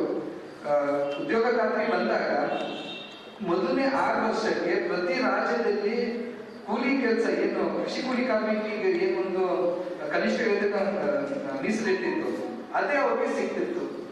ಅದಾದ್ಮೇಲೆ ಕೇಂದ್ರ ಸರ್ಕಾರ ಹೇಳೋದ್ರಿಂದ ಇದು ನೋಡಿ ನೀವು ತುಂಬಾ ಜಾಸ್ತಿ ಮಾಡ್ತಾ ಇದ್ದೀರಾ, ಯಾಕಂದ್ರೆ ಅದು ಸಂಬಳದ ಹೊಣೆ ಸಂಪೂರ್ಣವಾಗಿ ಕೇಂದ್ರ ಸರ್ಕಾರ ಮೇಲೆ ಹೋಯ್ತು. ಅದಾದ್ಮೇಲೆ ಕೇಂದ್ರ ಸರ್ಕಾರ ಬಂದು ಏನ್ ನೀವು ಕನಿಷ್ಠ ವೇತನ ಕೊಡ್ಬೇಕಂತ ಅವ್ರು ತೀರ್ಮಾನ ಮಾಡಿದ್ರು. ಅದಕ್ಕೆ ಶಾರ್ಟೇಜ್ ಅವ್ರು ಹೇಳ್ತಿರೋದು ಬಿ ಗ್ರಾಮ ಜೇಡಿ ಇವಾಗ ಈ ವ್ಯವಸ್ಥೆನೇ ನೀವು ಬದಲಾಯಿಸಿದ್ದೀರಾ. 40% ಭಾರ ರಾಜ್ಯ ಸರ್ಕಾರ ಆಲ್ರೆಡಿ ಅವ್ರ ಮೇಲೆ ಇದೆ. ಮತ್ತೆ ನೀವೇನ್ ಬಜೆಟ್ ಕ್ಯಾಪಿಟ್ ಇದ್ದೀರಾ ಅದು ಮೀರಿ ಹೋದ್ರೆ ವೇತನದ 100% ಅದು ರಾಜ್ಯ ಸರ್ಕಾರ ಮೇಲೆ ಇದೆ. ಅಂತಿರುವಾಗ ನೀವ್ ಯಾಕೆ ಅದನ್ನು ತೀರ್ಮಾನ ಮಾಡ್ತಾ ಇದ್ದೀರಾ? ರಾಜ್ಯ ಸರ್ಕಾರದಲ್ಲಿ ಏನ್ ಒಂದು ಅಧಿಕಾರ ಇದೆ, ಒಂದು ಕನಿಷ್ಠ ವೇತನ ಇದೆ, ಅದೇ ಅದೇ ಅಂತ ಹೇಳಿದ್ರು. ಮತ್ತೆ ಇನ್ನೊಂದು ಮಾತು ಹೇಳಿದೆ ಅಂದ್ರೆ ಉದ್ಯೋಗದ ಭದ್ರತೆಯ ಒಂದು ಪರಿಕಲ್ಪನೆಯಲ್ಲಿ ಅದು ಬರೀ ಗ್ರಾಮೀಣ ಪ್ರದೇಶದಲ್ಲಿ ಇರಬಾರ್ದು, ನಗರ ಪ್ರದೇಶದಲ್ಲಿ ಅದನ್ನು ಜಾರಿ ಮಾಡೋಕ್ಕೆ ನಾವು ಯೋಚನೆ ಮಾಡಬೇಕು.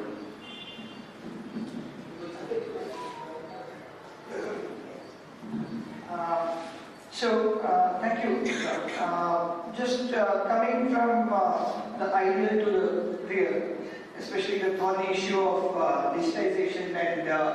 digitization and bringing in more and more technology to bring about accountability, which a lot of us here have challenged and we have noted and documented, and it is now well accepted that increasing digitization has caused exclusions. So where the primary objective was conferring or securing rights, now because of the processes, the implementation is such that exclusion has become acceptable. So a lot of us, including you, have said that social audits and these mechanisms of accountability is what we should be moving towards and strengthening. We do recognize that there has been corruption under NREGA. You also shared a little bit about that.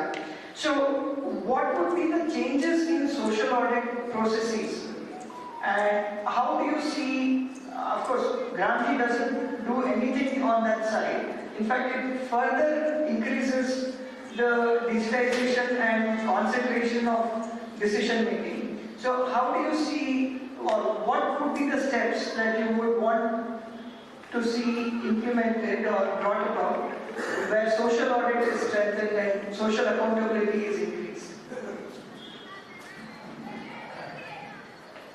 I'll answer that question, but I think first of all we should not see the problem of corruption in isolation. We need to look at the larger crisis. And one point I forgot to make, which I think is important, and it's quite obvious, is that the root of most of these problems is that the government is not abiding by the law.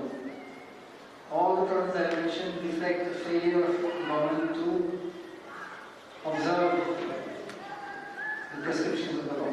Delayed payment is a violation of the law. Non-payment of minimum wage is a violation of the law. Failure to act on proper relevance is a violation of the law.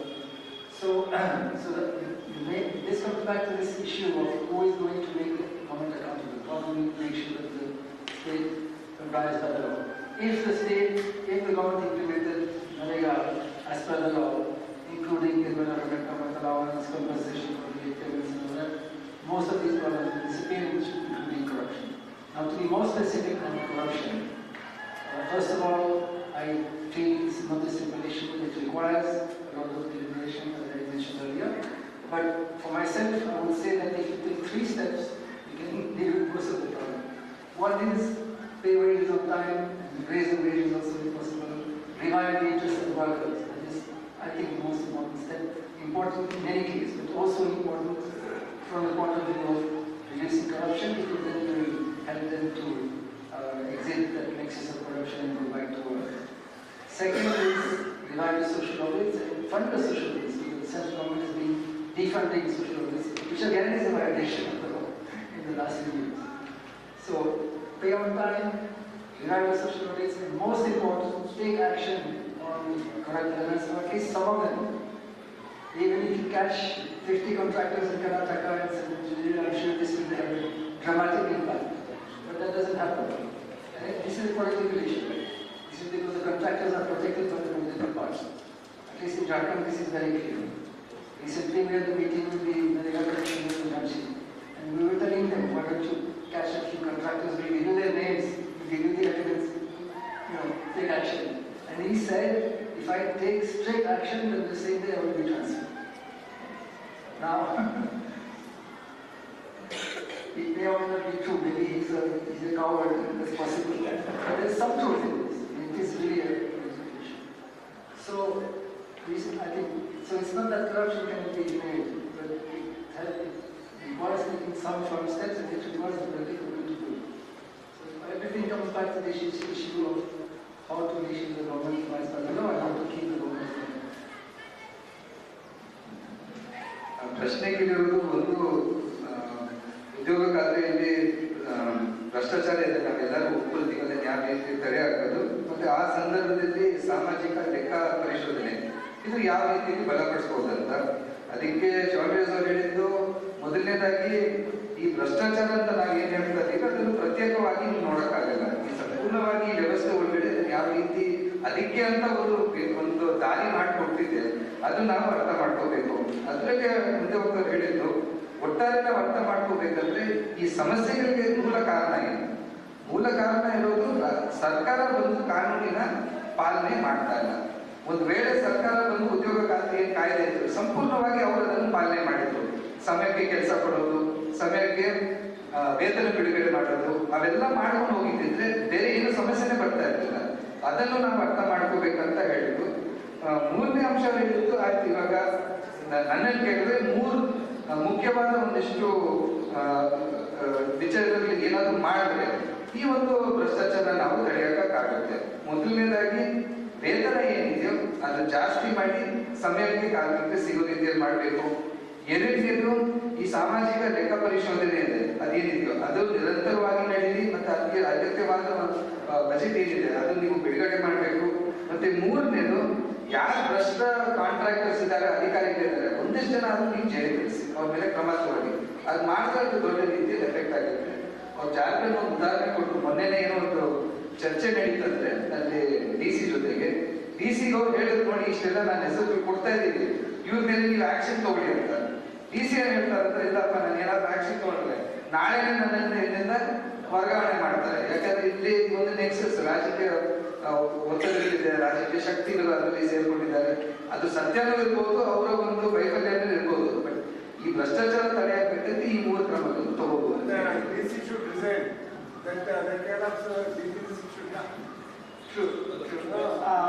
So just one last question and then we'll open the floor. So you did, towards the conclusion, you did talk about how states should now step up and bring about their own employment guarantee acts and implement programs. Because anyway, the way the center is doing it, it is essentially taking all the control away from the states. So the states can themselves bring about employment guarantee. So in that you also warn that the financial burden of this is something that every state has to think about. So if you can just expand on what kind of avenues do you see where something like this can be in the larger economic scene? What would be the avenues of revenues or other things that could help in that one? And two, also that when we look at an employment guarantee from the state, and naturally the resources will have to come from the state. So, looking at the larger changes in the financial structures within the federal system, locating this search for resources within that, I would appreciate that. And just as a corollary to that, do you know if any other states are considering something like this, or is it only here that we are having these discussions?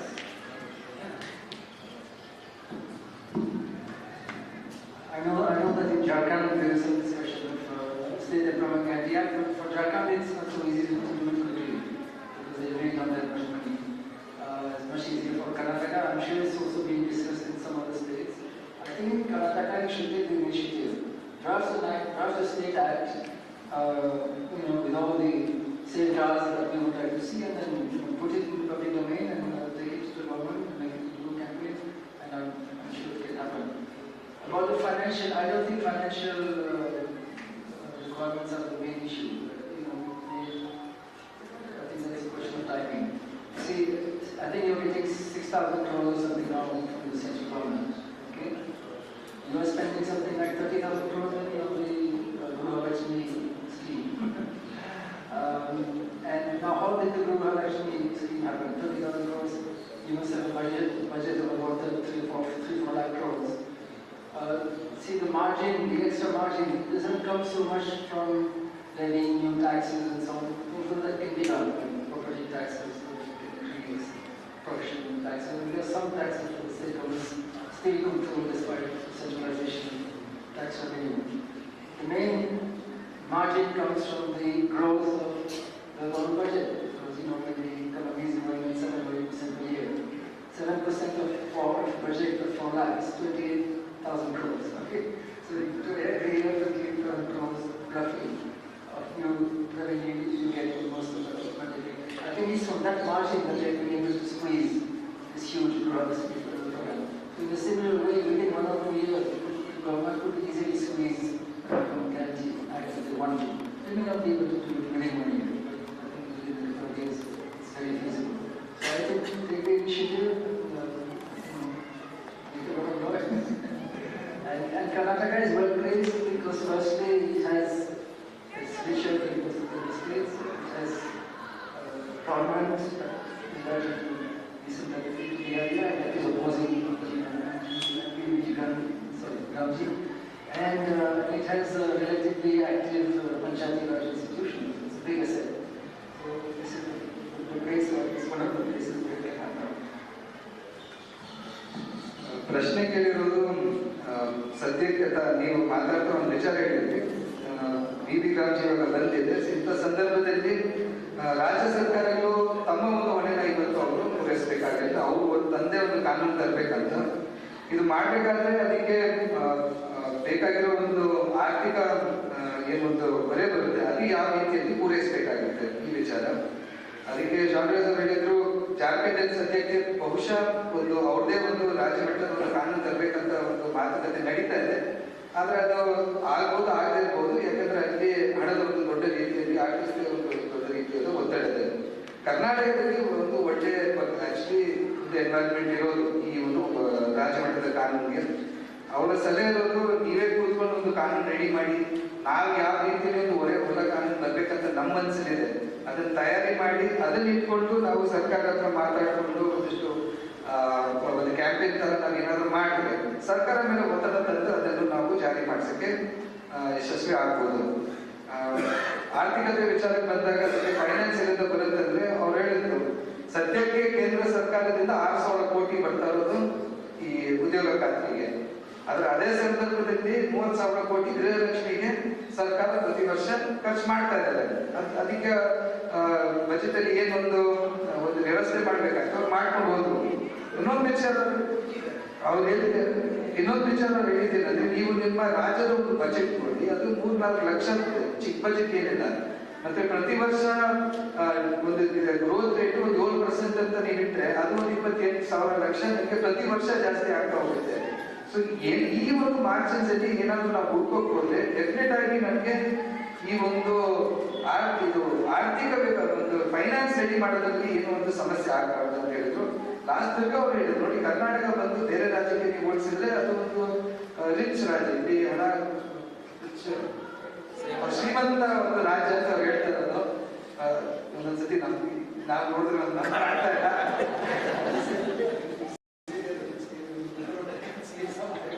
But ಅದು ಸರಿನೇ, at least ಆ ಮಟ್ಟಕ್ಕೆ.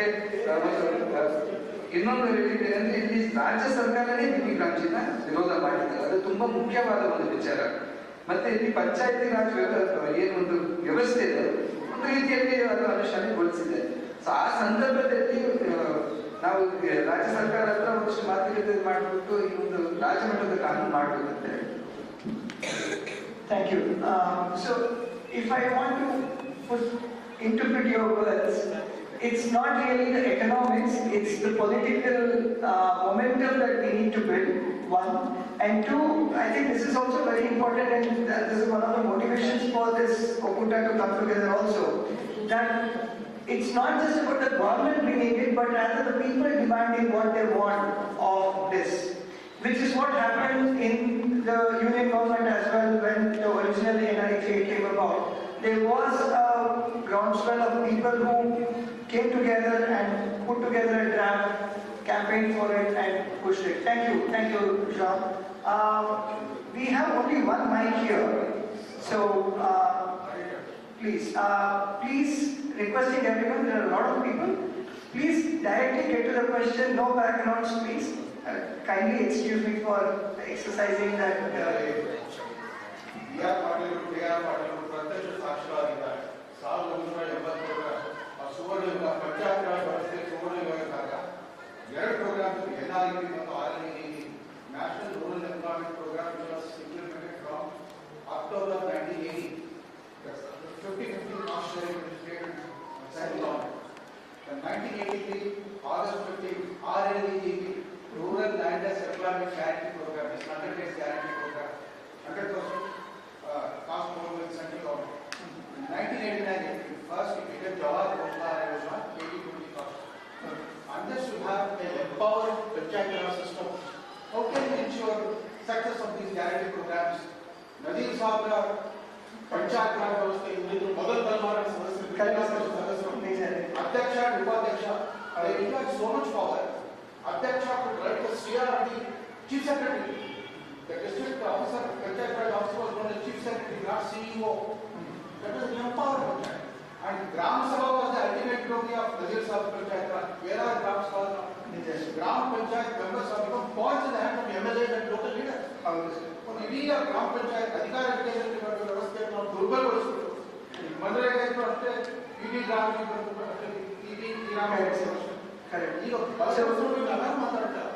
Panchayat decentralise zilla parishad system has gone child complete.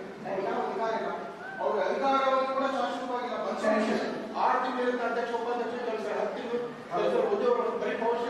ಈಗ ಅದು ಈಗ CM DCM ಅವ್ರಿಗೆ ಅನುವಾದ ಮಾಡಬೇಕು. So he's sharing that back in 1980, the Karnataka state implemented various reforms in the rural administration, especially at the village level, and the whole panchayati raj. The absence of an empowered panchayati raj system, any program is there, you cannot effectively implement either one. So, and you're very correct, sir, and that's what Sean was also sharing, that empowering the panchayati raj is one of the essential steps towards building towards a strong rural employment and employment guarantee. Any other questions, please?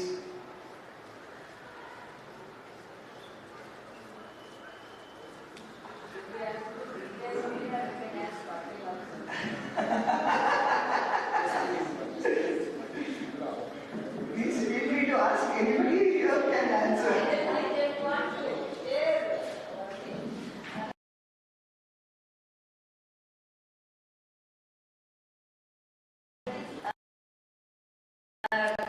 Into the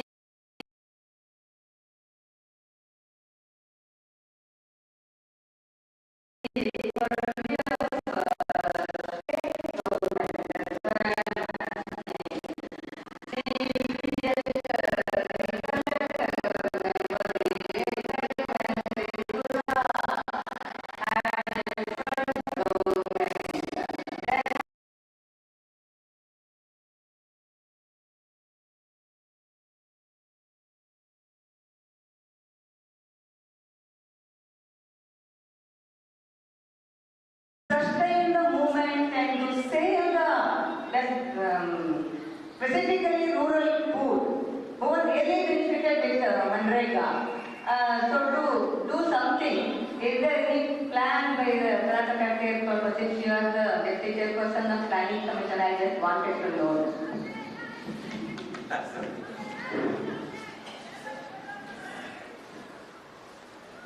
As it is, I am a vice chairman of the planning commission. Chairman is the chief minister. At the same time, dear Patel is also. We are not policy makers. We are not government. So, as you said, there is a plan for the alternative arrangement. Yesterday we had a lengthy discussion and there are suggestions from the friends that we have to form an alternative policy. In this case, I request all of your friends, please suggest us what is to be done at the best. And rollback, as Mr. said, it is impossible to go with rollback because all state governments, including BJP government, they are suffering from the financial crisis. So, urbanization is growing day by day because of this labor problem. Now, in future, I will tell you, because myself and dear Patel, we live together in the villages. Because of this policy, a lot of people, laborers will come to the urban area. It is going to be a disaster. But as it is, there is no such policy. But we have to formulate the policy.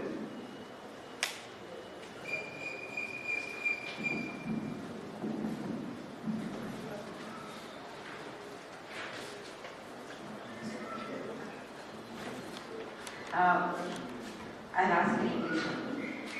The thing is, we know that these employment guarantee schemes in the rural areas have mostly given employment to women. And yeah, a large number of women are likely to be affected very negatively as a result of that. And so how is that going to, what are the implications for women's income and the family for that, of this change, policy change?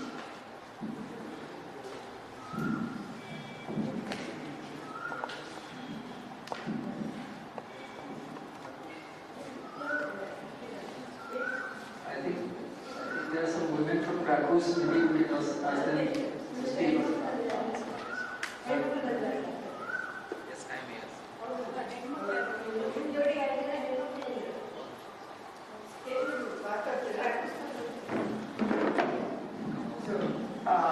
John ಅವರು ಕೇಳ್ತಾ ಇದ್ದಾರೆ, Scindia madam ಅವರು ಕೇಳಿದ್ರು, ಈ NREGA ಮೂಲಕ ಅವರು ಸಿಂಧಿಯಾ ಅವರು ಏನು ಕೇಳಿದ್ರು ಅಂದರೆ, ಇಲ್ಲಿ ಉದ್ಯೋಗ ಕಾನೂನು ಬಂತಲ್ಲ, ಅವಾಗಿಂದ ಹೆಣ್ಮಕ್ಳಿಗೆ ಬಹಳಷ್ಟು ಪ್ರಯೋಜನ ಆಗಿದೆ. ಅತಿ ಹೆಚ್ಚು ಪ್ರಯೋಜನ ಪಡ್ಕೊಂಡವರು ಹೆಣ್ಮಕ್ಳು. ಸೊ ಇವತ್ತು ಈ ಕಾನೂನು ತೆಗೆದುಹೋಗೋದ್ರಿಂದ ಹೆಣ್ಮಕ್ಳ ಮೇಲೆ, ಅವ್ರ ಕುಟುಂಬಗಳ ಮೇಲೆ ಏನು ಕೆಟ್ಟ ಪರಿಣಾಮ ಬೀರ್ಬೋದು ಅಂತ ಕೇಳ್ತಾ ಇದ್ದಾರೆ. ಅದು ಉತ್ತರವಾಗಿ ಅವ್ರು ಏನಿದ್ರೆ, ಅಪೋಸಿಂದ ಹೆಣ್ಮಕ್ಳು ಬಂದಿದ್ದಾರ ಅಂತ ಕೇಳಿದ್ರು. ಸೊ ನೀವು ನಿಮ್ಮ ಅನುಭವವನ್ನು ಒಂದು ಸ್ವಲ್ಪ ಹೇಳ್ತೀರಾ? ಮುಂದೆ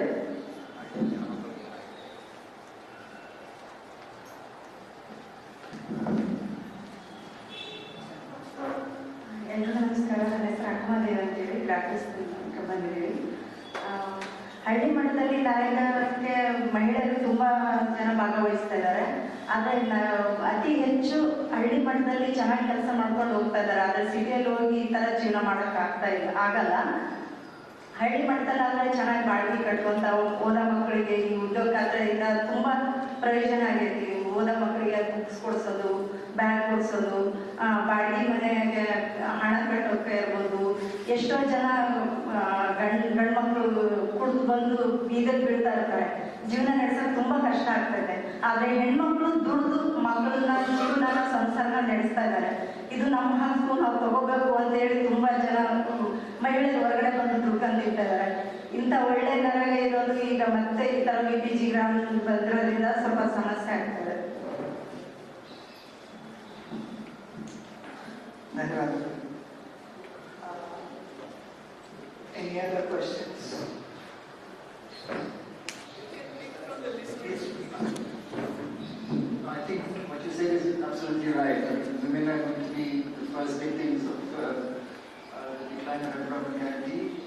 I don't know if the decline will happen immediately, because the central government will first try to create the impression that the journey is a great success. And don't forget that they budgeted nearly 25,000 crores this year, and if the state governments contribute their 40%, if they contribute 40%, the total budget will shoot up by 70%. Okay?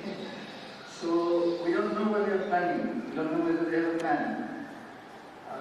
We don't know whether they are trying to dismantle the guarantee as soon as possible, or whether they have some idea of how to generate a huge amount of employment.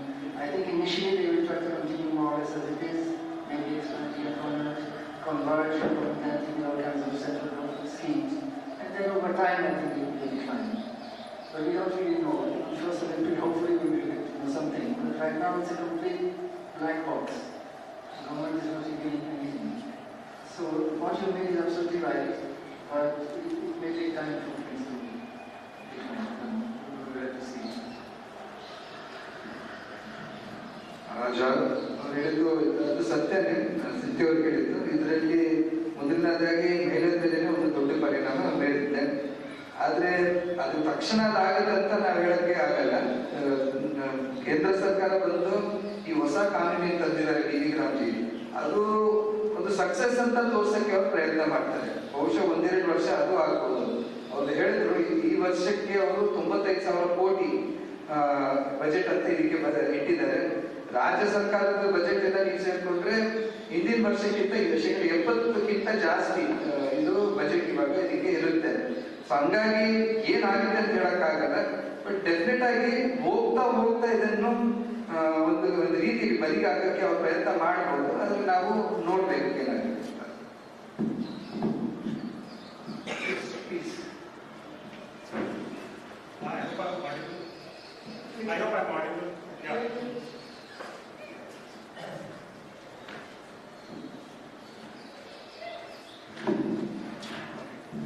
So, my name is Ankit. My mother is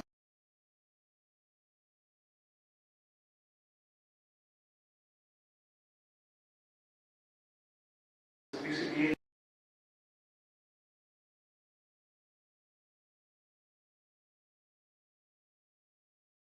scholar, and my training has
is pull mechanisms, or do we have that mechanisms from it's open once on adding on to that.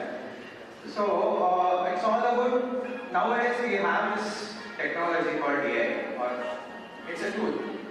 ಅದರಿಂದ ಉಪಯೋಗಿಸ್ಕೊಂಡು ನಾವು ಡಾಟಾಸ್ನ clean ಆಗಿ ತಗೋಬಹುದು. ಅಂದ್ರೆ ಎಷ್ಟು ಜನ ಮಹಿಳೆಯರಿಗೆ, almost 145 ಕೋಟಿ ಜನಸಂಖ್ಯೆಗೆ 100 ಕೋಟಿ ಮಹಿಳೆಯರಿಗೆ, ಆ 100 ಕೋಟಿ ಮಹಿಳೆಯರ ರಿಜಿಸ್ಟರ್ ಲಿಂಕ್ ಆಯಿತು, ಅವ್ರಿಗೆ ಎಷ್ಟು ದುಡ್ಡು ಲಾಸ್ ಆಯಿತು, ಎಷ್ಟು ಸೋಷಿಯಲ್ ಸೆಕ್ಯೂರಿಟಿ ಲಾಸ್ ಆಯಿತು, ಎಷ್ಟು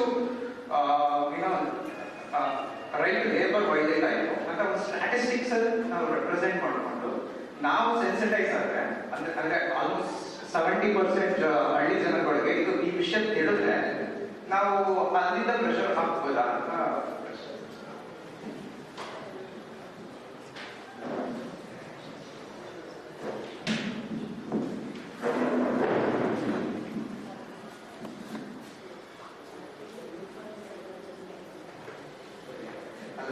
ಒಂದೇ ಪಾಯಿಂಟ್ ಹೇಳಿ ಬಯಸಿದ್ದೆ. ಬೀದಿ ಗ್ರಾಂಜಿ ಅಂತ ಏನು ಒಂದು ಕಾನೂನು ಇವತ್ತು ಬದಲಾಗಿದೆ, ಅದು ಬರೀ ಬೀದಿ ಗ್ರಾಂಜಿ ಅಂತ ಕಾನೂನು ಬದಲಾಗಿಲ್ಲ. ಒಂದು ರೀತಿಯಲ್ಲಿ ನೋಡ್ಬೇಕಾದ್ರೆ 4 ಲೇಬರ್ ಕೋಡ್ ಅಂತ ಏನ್ ಬಂದಿದೆ, ಇದು ಈ ಸಂದರ್ಭದಲ್ಲಿ ಬಂದಿರೋದು. ಇನ್ಶೂರೆನ್ಸ್ ಸೆಕ್ಟರ್ ಅಲ್ಲಿ 100% ಫಾರಿನ್ ಇನ್ವೆಸ್ಟ್ಮೆಂಟ್, ಶಾಂತಿ ಹೊಸ ಕಾನೂನು, ನ್ಯೂಕ್ಲಿಯರ್ ಸೆಕ್ಟರ್ ಅಲ್ಲಿ ಫಾರಿನ್ ಪಾರ್ಟಿಸಿಪೇಷನ್, ಅಂದ್ರೆ ಈ ಅಂದ್ರೆ ಒಂದು ರೀತಿಯಲ್ಲಿ ಇದು ಈ ಬೀದಿ ಗ್ರಾಮಜಿಗೆ ಇದು ಒಂದು ತುಂಬಾ ಕನ್ಸಲ್ಟೆಂಟ್ ಒಂದು ಅಟ್ಯಾಕ್ ಜನರಿಗೆ ಅಂತ ನಾವು ಯೋಚನೆ ಮಾಡಬೇಕು. ಇದರಲ್ಲಿ ನಾನು ಒಂದೇ ಅಂಶ ಸೇರ್ಸಕ್ಕೆ ನಾನು ಕೇಂದ್ರ ಸರ್ಕಾರ ಒಂದು ಹೊಸ ಪಾಲಿಸಿ ತರ್ತಿದ್ದಾರೆ, ಶ್ರಮಶಕ್ತಿ ಕಾಯ್ದೆ ಅಂತ. ಅದರಲ್ಲಿ ಆಕ್ಚುಲಿ ರಿಕ್ವೆಸ್ಟ್ ಎಲ್ಲರೂ ದಯವಿಟ್ಟು ಅದನ್ನು ಓದಿ, ನಿಮಗೆ ವೆಬ್ಸೈಟ್ ಅಲ್ಲಿ ಸಿಗುತ್ತೆ. ಅದ್ರಲ್ಲಿ ಅವ್ರು ಏನ್ ಬರೀತಾರೆ ಅಂದ್ರೆ, ದುಡಿಯೋ ಜನ ಈ ದೇಶದಲ್ಲಿ ಯಾರು ಇದ್ದಾರೋ ಆ ಪರಿಕಲ್ಪನೆಯನ್ನು ನಾವು ನಮ್ಮ ಧಾರ್ಮಿಕ ಶಾಸ್ತ್ರಗಳೇನಿದೆಯೋ ಅದಕ್ಕೆ ಅಲೈನ್ ಮಾಡ್ಬೇಕಂತ ಒಂದು ಮಾತು ಹೇಳ್ತಾರೆ. ಸೊ ದುಡಿಯೋದು ಇವಾಗ ಕೆಲಸ ಮಾಡೋದು ಒಬ್ಬ ವ್ಯಕ್ತಿಯ ಸೇಕ್ರೆಡ್ ಡ್ಯೂಟಿ, ಅಂದ್ರೆ ಧಾರ್ಮಿಕ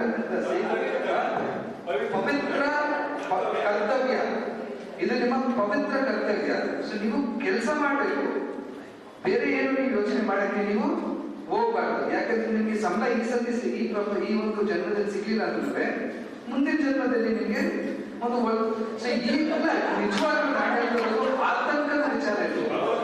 ಕಾರ್ಮಿಕರ ಒಂದು ಪರಿಕಲ್ಪನೆ ಏನಿದೆಯೋ, ಕಾರ್ಮಿಕರು ತಮ್ಮ ದುಡಿಮೆ ತಕ್ಕಂತ ಒಂದು ಕೂಲಿ, ಆ ಬದುಕಿಗೆ ತಕ್ಕಂತ ಒಂದು ಅವ್ರಿಗೆ ಎಲ್ಲ ರೀತಿಯಾದ ವ್ಯವಸ್ಥೆ, ಅದು ಸಂಪೂರ್ಣವಾಗಿ ಬದಿಗಿಟ್ಟು ಬರೀ ಎರಡು ಕೈ ಎರಡು ಕಾಲಿಲ್ಲ ಒಬ್ಬ ವ್ಯಕ್ತಿ. ನೀವು ಕೆಲಸ ಮಾಡ್ಬೇಕು, ಕೊಟ್ಟ ಕೆಲಸ ಮಾಡ್ಬೇಕು, ಎಷ್ಟು ಸಂಬಳ ಕೊಡ್ತೀವಿ ಅದನ್ನ ತಗೊಂಡು ನೀವು ಸುಮ್ಮನೆ ಇರಬೇಕು, ಯಾವುದೇ ರೀತಿಯಾದ ನೀವು ಪ್ರಶ್ನೆ ಇರಬಾರ್ದು. ಐ ಥಿಂಕ್ ಈ ಬದಲಾವಣೆಯನ್ನು ನಾವು ಅರ್ಥ ಮಾಡಿದ್ರೆ, ಜಾನ್ ಅವರು ಹೇಳಿದ ಒಂದು ವಿಚಾರ, ಕರ್ನಾಟಕದಲ್ಲಿ ನಾವು ನಿಜವಾಗ್ಲೂ ಒಂದು ಅವಕಾಶ ಇದೆ, ಒಂದು ಡ್ರಾಫ್ಟ್ ಕಾನೂನು ನಾವು ಮಾಡಬೇಕಾಗಿದೆ, ಒಂದು ವೇದಿಕೆ ಏನಿದೆ ನಾವೆಲ್ಲರೂ ಸೇರ್ಕೊಂಡು ಮಾಡಿ ರಾಜ್ಯ ಸರ್ಕಾರದ ಮೇಲೆ ನಾವೊಂದು ಅಟ್ಲೀಸ್ಟ್ ನೀವು ಇದನ್ನು ಒಂದು ಹೊಸ ಕಾನೂನು ತರಲಿ ಅಂತ ಒಂದು ಪ್ರಯತ್ನ ನಮ್ಮ ಕಡೆಯಿಂದ ಮಾಡ್ಬೇಕಂತ ನನಗೆ ಅನಿಸುತ್ತೆ. Thank you.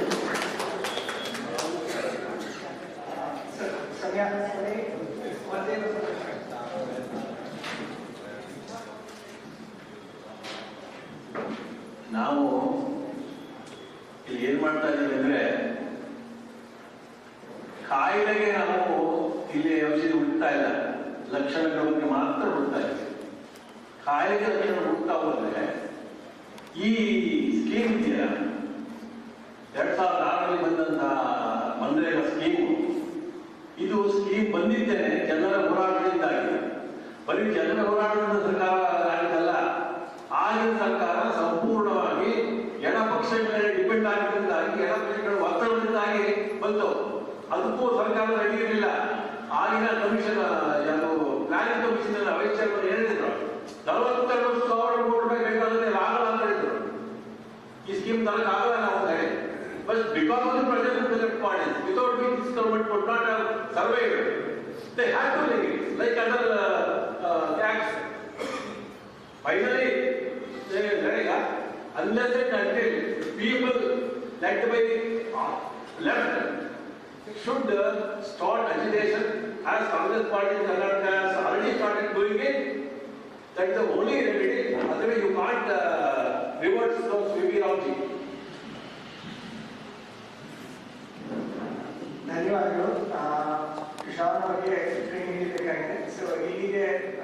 ಪಾಟೀಲ್ ಸರ್ ಅವ್ರು ಎರಡು ಮಾತು ಹೇಳಿ ನಮ್ಮ ಈ ಸಭೆಗೆ ಒಂದು ಮುಕ್ತಾಯ ತರಬೇಕು ಅಂತ ಕೇಳ್ಕೊಳ್ತೀನಿ.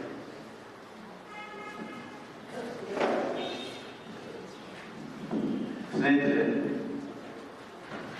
ನಿನ್ನೆ ವಿಷಯ ಗೊತ್ತಾಯ್ತು, ಇವತ್ತು ನಾವೆಲ್ಲರೂ ಭಾವಿಸಿದ್ದೇವೆ. ಈಗ ಒಬ್ಬರು ಸ್ನೇಹಿತರು ಎಡಪಕ್ಷೀಯ ಒತ್ತಡದಿಂದ ಗುರುತು ಸತ್ಯ ಅವತ್ತು ಎಡಪಕ್ಷೀಯ ಮೇಲೆ ಬೆಂಬಲದಿಂದ ಸರ್ಕಾರ ಇತ್ತು. ನಾನು ಹೇಳೋದಿಷ್ಟೇ, ಈಗ ಇನ್ನು ರೂಲ್ಸ್ ಫ್ರೇಮ್ ಆಗಿ ಬಂದಿಲ್ಲ, ಅನ್ನೇ ಬದಲಾವಣೆ ಮಾಡಿದ್ದಾರೆ. ರೂಲ್ಸ್ ಫ್ರೇಮ್ ಆಗಿಲ್ಲ. ರೂಲ್ಸ್ ಫ್ರೇಮ್ ಆದ್ಮೇಲೆ ಇದು ಸ್ಪಷ್ಟ ಚಿತ್ರ ನಮಗೆ ಇರಲಿಕ್ಕೆ ಸಾಧ್ಯತೆ ಇದೆ. ಈ ತರ ಹೇಳಿದ್ರಲ್ಲ, ಇದು ಅನುಮಾನ ನನಗೂ ಇದೆ. ಇದು ಒಂಥರದ ಕಮಲಲ್ಲಿ ವಾಸನೆ ಬರ್ತಾ ಇದೆ ರಾಮನ. ಸಾಮಾನ್ಯ ಜನರಿಗೆ ಏನು, ರಾಮ ದೇವರು, ನಿನ್ನ ಕರ್ಮ, ಮುಂದಿನ ಜನ್ಮದಲ್ಲಿ ನೀನು ಕರ್ಮಣ್ಯವಾದಿಕ ಕರ್ಮ ಸಿದ್ಧಾಂತವನ್ನು ತಂದು ಪಾಪ ಜನರಿಗೆ ಇನ್ನಷ್ಟು ಮುಗ್ಧರನ್ನಾಗಿ ಮಾಡಿ ಅವರಿಗೆ ಅಂಧವಿಶ್ವಾಸದಲ್ಲಿ ಕೇಳುವಂಥ ಕೆಲಸವನ್ನು ಮಾಡ್ತಾ ಇದ್ದಾರೆ. ಹಾಗಾಗಿ ಇವತ್ತೇನು ಅವ್ರನ್ನ ಕರೆಸಿ ತವಗಳ ಮಾತಲ್ಲಿ ಉಪಯೋಗ ಮಾಡಿಬಿಟ್ಟಿದ್ರಿ. ಬಹಳ ಉತ್ತಮವಾದ ಚರ್ಚೆ ಆಯಿತು. ಇನ್ನೂ ವ್ಯಾಪಕವಾದ ಚರ್ಚೆ ಆಗುತ್ತೆ. ಇದಕ್ಕೆ ಸಾಧ್ಯ ನಾಳೆ ವಿಧಾನಸಭಾ ಅದೇನು ಬಜೆಟ್ ಸಚಿವರಾಗ್ತಾರೆ. ಬಜೆಟ್ನಲ್ಲಿ ಯಾವ ಸದಸ್ಯರು ಏನೇನು ಮಾತಾಡ್ತಾರೆ ಮುಖಾಂತರ ನೋಡಬೇಕು. DR ಪಾಟೀಲ್ ನಿರೀಕ್ಷೆ ಮಾಡಿದ್ರು ವಿಧಾನಸೌಧದಲ್ಲಿ ಏನಾದರೂ ವಿಧಾನಸಭೆಯಲ್ಲಿ ಚರ್ಚೆ ಆಗುತ್ತೆ ನಿರೀಕ್ಷೆ ಮಾಡಿದ್ರೆ NREGA ಬಗ್ಗೆ ಸರ್ಕಾರನೇ ರೆಸಲ್ಯೂಷನ್ ಮಾಡಿ ತಮ್ಮ ಪ್ರತಿಭಟನೆಯನ್ನು ವ್ಯಕ್ತಪಡಿಸಿತು. ಆದರೆ ಇದ್ರ ಬಗ್ಗೆ ವಿಸ್ತಾರವಾಗಿ ಚರ್ಚೆ ಆಗಬೇಕು. ಇನ್ನು ಸಾಮಾನ್ಯ ಜನರಿಗೆ ಗೊತ್ತೇ ಇಲ್ಲ. ಸಾಮಾನ್ಯ ಜನರಿಗೆ ಗೊತ್ತಿಲ್ಲ. ಈಗ ಗೊತ್ತಾಗ್ತಾ ಇತ್ತು. ಇಲ್ಲಿವರೆಗೆ ಬೀದಿಯಲ್ಲಿ ಇಳಿದು ಇಡೀ ಕಾರ್ಮಿಕರನ್ನ ಬೀದಿಗೆ ತರಬೇಕಾಗಿತ್ತು. ಆಗಲಿಲ್ಲ ಅಂತ ನನಗೂ ಬೇಸರ ಇದೆ, ನೋಡಿದೆ. ಆದರೆ ಇವತ್ತು ನಾವೇನು ಸಿವಿಲ್ ಸೊಸೈಟಿ ವಿಷಯ ಹೇಳಿದ್ರಿ, ನೀವು ಕೂಡ ಮನಸ್ಸು ಮಾಡಿದ್ರೆ ಒಂದಿಷ್ಟು ಕೆಲಸ ಆಗಲಿಕ್ಕೆ ಸಾಧ್ಯತೆ ಇದೆ. ಅದನ್ನು ನಾವೆಲ್ಲ ಸೇರಿ ಮಾಡೋಣ ಅಂತ ಹೇಳ್ತಾ ಹೋರಾಟ ಈಗ ಶುರು ಮಾಡಬೇಕು. ಹೋರಾಟ ಶುರು ಮಾಡಿದ್ರೆ ಖಂಡಿತ ಪ್ರತಿಫಲ ಸಿಕ್ಕೇ ಸಿದ್ದಂತ ಭರವಸೆ ಇದೆ. ನಮಸ್ಕಾರ.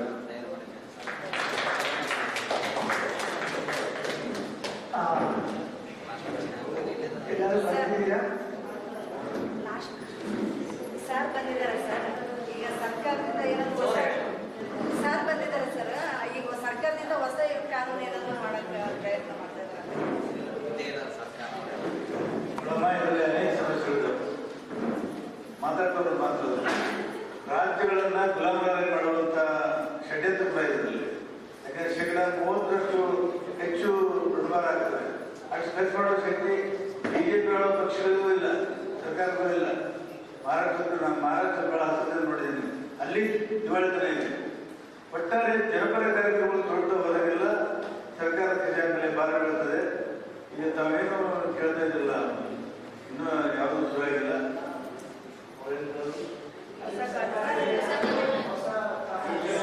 ಸರ್ಕಾರ ಏನಾದರೂ ಹೊಸ ಕಾನೂನು ಮಾಡಲಿಕ್ಕೆ ಏನಾದ್ರು ತಯಾರಿ ನಡೆಸಿದ್ದಾರೆ. ನಿಮ್ಮ ಜೇಬಿಗೆ ಕತ್ತರಿ ಹಾಕಬೇಕು ಸರ್ಕಾರ. GST ಸ್ವಲ್ಪ ಕಾರಣ ತರಬೇಕಾದ್ರೆ GST ಕೂಡ ನಮ್ಗೆ ಅನ್ಯಾಯ ಇದೆ. ಇದು ಏನಾಗ್ತದೆ ಗೊತ್ತಾ, ನನ್ನ ಅನುಮಾನ 40% ರಾಜ್ಯ ಸರ್ಕಾರ ಬರಲಿಕ್ಕೆ ಸಾಧ್ಯ ಇಲ್ಲ.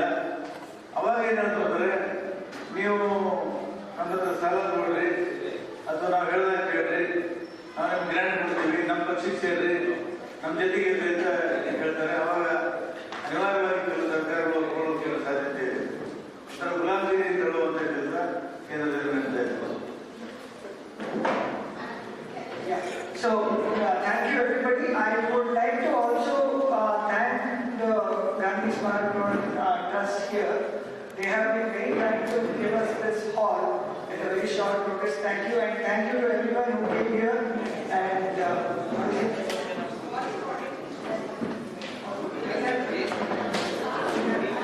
ಏನಂದ್ರೆ ಕಾಂಗ್ರೆಸ್ ಕಡೆಯಿಂದ ಗ್ರೌಂಡ್ ಲೆವೆಲ್ ಅಲ್ಲಿ RGPRS ಮತ್ತೆ ಶಕ್ತಿ ಅಭಿಯಾನ ಅಂತ ಏನು ಗ್ರೂಪ್ಸ್ ಇದಾವೆ, ಅವ್ರ ಕಡೆಯಿಂದ ನ್ಯಾಷನಲ್ ಪ್ರೋಗ್ರಾಮ್ ತರ ಅಗೇನ್ಸ್ಟ್ NREGA ಅದು ಕ್ರಾಂತಿ ಬಗ್ಗೆ ಮತ್ತೆ ಸಪೋರ್ಟ್ ಆಫ್ NREGA ಒಂದು ಕ್ಯಾಂಪೇನ್ ನಡೀತಾ ಇದೆ ಗ್ರೌಂಡ್ ಲೆವೆಲ್. ಅದು ನಮಗೆ ಇಲ್ಲಿ ಕಾಣಿಸ್ತೇ ಇರ್ಬೋದು, but I can show you, I can assure you that is work going on.